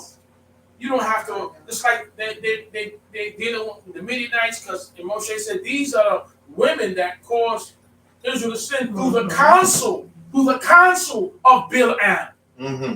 How do you know that? Because Moshe showed him this. So when you walk into what's great, he's gonna let you know a lot of things. As the king asks his men, which one of you are for the king of Israel? He said, neither one of us. So how did the king of Israel know everything we're doing? Mm-hmm. He said, well, there's Elijah the prophet. Mm-hmm. He knows everything. That's how the Creator deals. Mm-hmm. So you don't have to worry. Yah will let you know. When he tell you himself, we have somebody come to let you know. Because Esau said this in his heart. You see, that's how the Creator was involved with this completely. Mm-hmm. But you may not agree how it happened, but it did. Continue on, my brother. King 43. Now, she has to cover certain things. So 43 says what? Now therefore, my son, obey my voice and arise.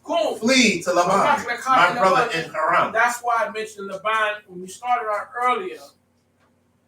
The Syrian, whatever, why it says that Rivkah was her sister, because it's going to lead to bringing Laban into the picture. So now here's the game plan. I got to get you out of here. Because your brother said he's going to do something. Now, I ain't dead yet, but I don't want that. He didn't even say, like, even the Godfather said, don't do nothing to my brother until my mother's passed. The father had already died in the picture. I like to use modern day pictures. He didn't even have the respect of his mother saying, when my mother died. Mm-hmm. Okay. When my mother died. Okay. He said, when my father dies in his mind. All right. Maybe even though his mother loves his brother more. Hey, or whatever the case is, I'm going to do it. So now she has to strategize a plan to get it. And usually what happens when children years ago got in trouble here, you were going to send them to the South, or you're going to send them back home to the Caribbean, you're going to send them somewhere to get them out of trouble in the city. Or, especially if families start to fight, you split them up. Send this one over here, down there, all right, fine. So I'm going to send you, you're going to flee, all right? And you're going to go to my brother, Laban, okay, in Haran. 44. And remain with him a few days until your brother's fury turns away. So now the goal is you're going to go there. This is the premise now. You go to Laban a few days, which ended up being years. years. Okay. All right. And then you're going to return once his anger subsides. They say, how it says, Absence make the heart grow fonder and stuff like that. Well, maybe so. Sometimes it stirs it up if they keep stirring it. So that's the plan for him to get away from his brother, go away. And then she says, go ahead. Until your brother's anger turns away from you, and he forgets what you have done to him. Then I will send and fetch you from there. Why should I be deprived of both of you in one day? Now, here's the deal. The deal is this. When his anger subsides, I will send for you. But for now, you need to leave. And she says to him, why should I be bereaved to you both in one day? Why? One day. Because you understand. Though Esau's a warrior, Yaakov is a man dwelling in tents, but he still is vicious. Moshe was said he was the meekest man on earth, right? Mm-hmm. That's what's written, right? But yet, he killed the man with his bare hands. Okay? People forget that. So, yeah, meekness don't mean weakness. Meekness is direct, but when meekness get busy, they get busy. You understand? I just want you to understand that. And that's why you think Yaakov going to sit there and let Esau hurt him? No. Yaakov can fight. And he's physically strong. Physically beyond strength. So that's the symbol when he held Esau's hand. But baby, listen, coming out. You can't, once Yaakov lay hands on you, you ain't getting off of that. You're not getting out of that.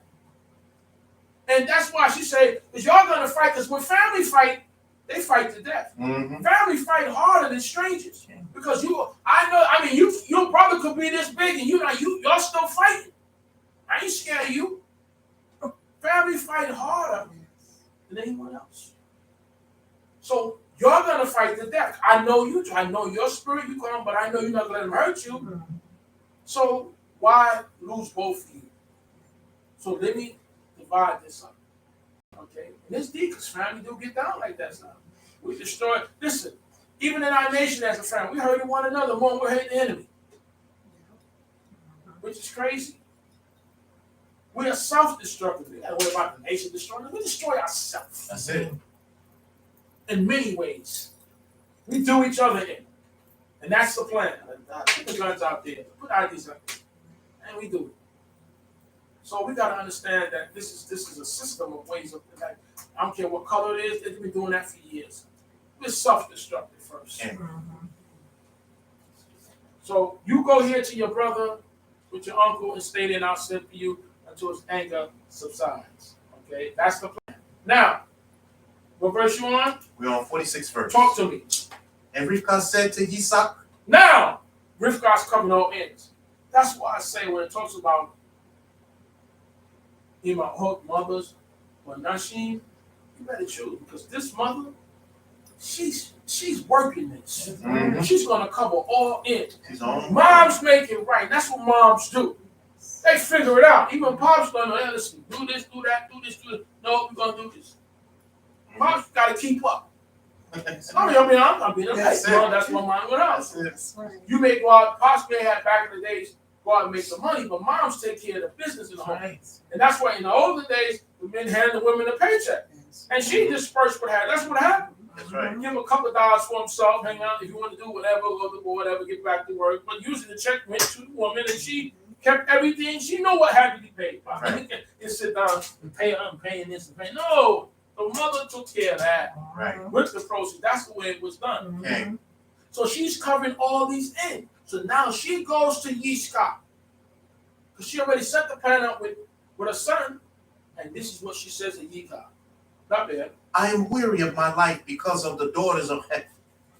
If Yaakov takes a wife of the daughters of Het, such as these who are of the daughters of the land, what good shall my life be to me? Okay, so that's how she presented it. 28. Chazati, I'm disgusted with my life. About the daughters of Het. And Eve looked at Yaakov because what? Esau took the daughters of Het, right? So she brought it on the basis of listen, I'm disgusted with Esau, basically, that's what you're trying to say. And then she says, well, I don't want Yaakov because Yaakov and Esau is the same age. But just that Yaakov was not involved with anyone like Esau already. He children are different. So Isha b'minot achet, of the wife of the daughters of Het, like these, of the daughters of the land. Lama li chayim. Then what will my life be if I let Yaakov do that? My baby boy. You know, I let my baby boy, because most parents, they close to the baby boy. No, that's what happened. What you other ones did. Matter of fact, that's why most baby children last leave home and they're spoiled, whereas you may call them, but they know all the business and everything until the last one's home. 9 times out of 10, they're the ones that's going to get most of the stuff. They know everything is at. They know that. So now, I don't want this to happen to my baby boy. This is what the premise. Yitzchak never knew, based on the scriptures, what Esau said. That was a privileged conversation that was told through prophet, whoever, that's why God got angels around. She didn't convey that. Esau is trying to kill Yaakov. Didn't tell Yaakov. He's got that.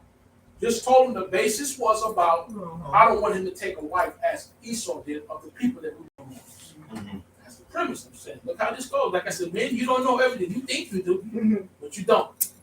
But so be it. It's about righteousness. Okay, David. 28th chapter. And Yitzhak called Yaakov and blessed him and charged him and said to him. So he didn't say, why you did this to me? And how? You shall not take a wife of the daughters of Canaan. We live here, but because we live here don't mean you got to fraternize with these people. You understand? You do business with them. You make money with them. Don't touch. It's always been that. Because their personality, their behavior is not like ours.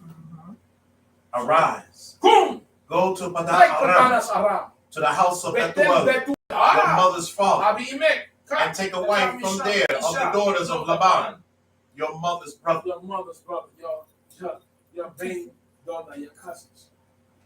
Generation. You're going to go back home. Okay? You're not going to take the daughter. Yeah, they're all black people like us, but you know what? They're not like us. Your color, not your time. Go back home with his ethics, with his God, with his everything. You're going to take a wife from him. Now, you didn't say Yaakov was thinking about no wife, but that's the premise that's the song. He's rolling on with the program. You know? 3. And El Shaddai, God Almighty, bless you. You use the term El Shaddai. You see that often, right? Abraham. Now you hear El Shaddai. Bless you and make you fruitful and multiply, and you may be a multitude of people. You're going to be a congregation, a kahal, or kahal of people. That's what you're going to be. Which you was, right? Go ahead. And give the blessing of Abraham to you and to your seed with you, that you may inherit the land where you are a stranger, which Elohim gave to Abraham. You understand? So he didn't tell Esau all that. He didn't tell Esau that. So the blessing was going to him anyway. He didn't tell Esau this, you're going to be the inherited. No. This is for Esau. He created the size of this going to go to. And it went through him. So now, Isaac just got to get with the program. Okay? Not bad. And Yitzhak sent away Yaakov, and he went to Padan Aram to Laban, son of Bethuel, the Aramean, the brother of Rivkah, Yaakov's and Esau's. Because it's family business. When your family's having trouble, who's best to send your children to if your family's equipped? You don't let your family go to the system. You take your family in, you take your nieces, your nephews, and you raise them. When your sister dies, you take her children. When your brother dies, you take the children. Because that's what Mishpachah does. Remember, it's about family. You raise those children. I'm in the ditch. As the scripture about get the ox out the ditch. To relieve the animal. Well, my wife's father always had a term, when you're in the ditch, your brother help you out. Get you out of that situation. My children up here in trouble, I need help. You don't turn your back and you have the resources or you have the ability. It may not be about money. Maybe they send you money. You help your family, people. This is about family. When their mother and father's not there, you become that. You raise them. Auntie, grandma, so that's how it works. Maybe your sister, you don't know what's going to happen because you might be gone one day. You need your grandchildren or children raised. But that's what family's supposed to do. Turn our backs on families. So we got to learn that and let them go through the system to be molested and abused and come out. No, take them in. Do as much as you can do. Do as much as you can do. You're looking at scriptures here. She didn't pick up the phone and call her sister. They ain't on no phone. She ain't even drumming. They ain't send no signal. But she knows it's going to be okay. Because they're family. And that's the ethics of how we were raised as a people. I'm going to send you out. I don't have to send you no notice. You just go. Because that's how family is supposed to be. Okay? Grandma got those props. She said, take some down to aunt so-and-so down the block and miss so-and-so down the road. Make sure. Everybody eat. Even if you have more, the fact that you make sure everybody's okay. How you going to sit there and eat and they can't eat? No, that's not how we operate. We've been taught how to work as individuals. Now you got to work as a family. Your physical family, even your spiritual family. Okay? Because what are we without one another? You lift me up today, tomorrow I might be down. I can lift you, hold me up. Lean on me. When you're not strong, I'll be your friend. The song says. Yes. All right, I'll carry on. That's right. That's what it's supposed to do. It says a brother near is better, a friend near is better than a brother far off. I need help now. That's why you got to make sure you have your friends around. They may be Israel, they may not, but somebody can lift you up. It's very important, people. You're not an island. Your children in a whole nother state. You pray to somebody help them. So that's why you help people, because now later on, you're not there to help, but somebody's kind of, God calls your grace to go wherever your children. Somebody help them in need. Their car broke down. Somebody stopped. Help them. So now your blessings come through, because guess what? God has helped you. With your family, you haven't seen, but you know they're okay. Somebody gonna look out, because the Creator always taking account of who you love. So God remembered Abram and sent Lot out. Because Abram, Lot wasn't an evil person, but he wasn't good enough to get out. He wasn't even that final 10. He didn't make that last 10, that million. Which the people use today to open up the Torah. They said, I need a million of 10. That's what they extracted from. But Lot wasn't even in that million. But it said God remembered Abram and sent Lot. As long as the Creator is involved, there's always hope. I don't care how many weeks the doctors gave you to live. As long as the Creator involved, there's always hope. Hallelujah. That's when you talk to Him. Build your relationship with your God.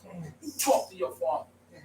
We don't have the last say so. You would think that we made the Torah. We are brother, sister. You're not the Creator. Nope. You're not the end all be all. Yah is the end all be all. He says what though? He says, hallelujah. You see, you gotta know. It don't mean we out of here just like that tomorrow. We talking stuff today, tomorrow. You gotta help us. Put a diaper on us. Right? Come on, you kidding me? Yah is power through generations. Let's not forget that. That's when you show your gratitude. He makes the say He will take care of your children for you. Even if they're not doing Torah like they should, He still protects them. Well, you think your grandmother is still blessed? She may be in the church, but guess what? By the best of what she knows, she's doing great. And whatever she do, that's right. She's going to get blessed even in that church, even in that mosque. She'll live there then. And here we got all this information, but are we doing the right thing? So we don't have that. But yet you know now. That's how blessed you are. That's why I said, do you know what you really have? Initially, they always try to keep this away from you. They don't want you to get righteous. Because when you become righteous, they start losing money. Believe me, it affects their dollars. Your ignorance gives them substance. That's why. They thrive on your ignorance. The systems. You know, you use ticket. Guess what? I ain't parking the right way now. I sign. Go on. And guess what? We living longer because we're eating better, eating healthy, we're serving trade. Guess what? Nobody in that funeral home right away. It'll be a long time. But if you don't, they have great business. You see, by you doing righteousness, and that's why they don't want the trick. They say the kingdom of God to take existence, because now they're going to lose funds. Now you become the head, they become the tail, because now you're not doing the things that they count on you to do in order to make their money. So the jails are not filled. It's a private stock on a commodity now. It's a private investment in prisons. What do you think they want to put there? But you're not doing something to get you. That's when they came with the 13th Amendment. See, yeah, we freed the so-called of a demon, but yet if you did something wrong, they're gonna put you in jail. Because slavery is wrong, except in the process of the 13th Amendment when you do a crime. They can utilize you like that. So they put you in chains and all this stuff, and you work for it. That's the clause of that. You see, it's very deep. But again, they have no power. We give them power based on how they behave. When you get into action to serve Yah, a lot of things gonna change. So, but their money as they have it, all that's changing. But as long as we don't do what Creator says do there, they keep prospering in that way. We keep pockets filled. That's just the way we think. You see, that has to change. That's why it says it's not about you picking up the weapons, but just changing what you do. And for every action, there's a reaction, they will automatically change. They have no choice because Yah's in charge. Now, let's finish this out. Okay. 6th verse. And when Esau saw that Isaac had blessed Yaakov and sent him away to Padam Aram. So, all that stuff that Esau said, he didn't say to Yaakov's face. Like I said, Yaakov don't push over. But what he saw was that that Yitzchak, I had blessed Yaakov. Not even that his mother did. And sent him away to Padam Aram. And to take a wife from there. No, Misham. So everybody figured that this was on the premise of a wife. So he blessed him, and that's why. And he commanded him, saying that he blessed him, and he gave him a charge, saying, "You shall not take a wife of the daughters of Canaan." You see? Now look, 7 says, and that Yaakov obeyed his father and his mother, and was gone to Padam Aram. You understand? And He listened. Esau wasn't obedient, okay? Because he went out and took a wife he wasn't supposed to. The difference between the two. There's a difference. Not bad. And Esau, seeing that the daughters of Canaan pleased not Isaac his father. Not that it pleased not his mother too. Family issues there. All families got issues, people. Mothers, daughters, sons. There's always something in family. There's no family without issues, but we work on them. Evidently, he's not as close. It said that, and the reason why Torah said in the beginning is, well, Esau was Isaac's favorite, and Yaakov was her favorite. Why did he say that? Because you can see the difference. He's acknowledging his father, but not his Ima in this case. I'm not saying he don't love her, but my point is he wants somebody's hobby, than her. But guess what? He won't get blessed behind that. I mean, but again, so now that, because let's say he saw that his mother and father was upset with that, he saw that his father, Yitzchak, and that evil was the daughters of Canaan in the eyes, but in name of Yitzchak, in the eyes of Yitzchak, not the eyes of his demon. So there's a problem. And you got to realize those issues and work those issues out. Now he says what? Then, when Asa hit to Ishmael. So he sees that all this time. So now he decides to render that. So now he goes to the daughters of Ishmael. And took besides the wives he had, Makala, the daughter of Ishmael, Abraham's son, and sister, Nebayot, to be his wife. Nashai Lo Leisha. So with his wives that he already had that were Hittites or from them, he added this on because he saw that, hey, look, my Abba's not pleased. So he tried to fix that. So that ends that portion. I hope there was some knowledge that you can get from it and use in our lives. With our family Somebody say it's a family affair. It's a family affair. It's a family affair. It's a family. It's about family. The good and the bad. And we gotta work that out because it's about family. You understand? That's what really wins. It's about family. Yes. Get the peace out. We gotta move ahead. It's family. It's family. And you gotta solve those issues between your family. Son and daughter, children, whatever, grandchildren. It's a family thing. So now see, we ask you for the baraka as we close, and we get the baraka for the house.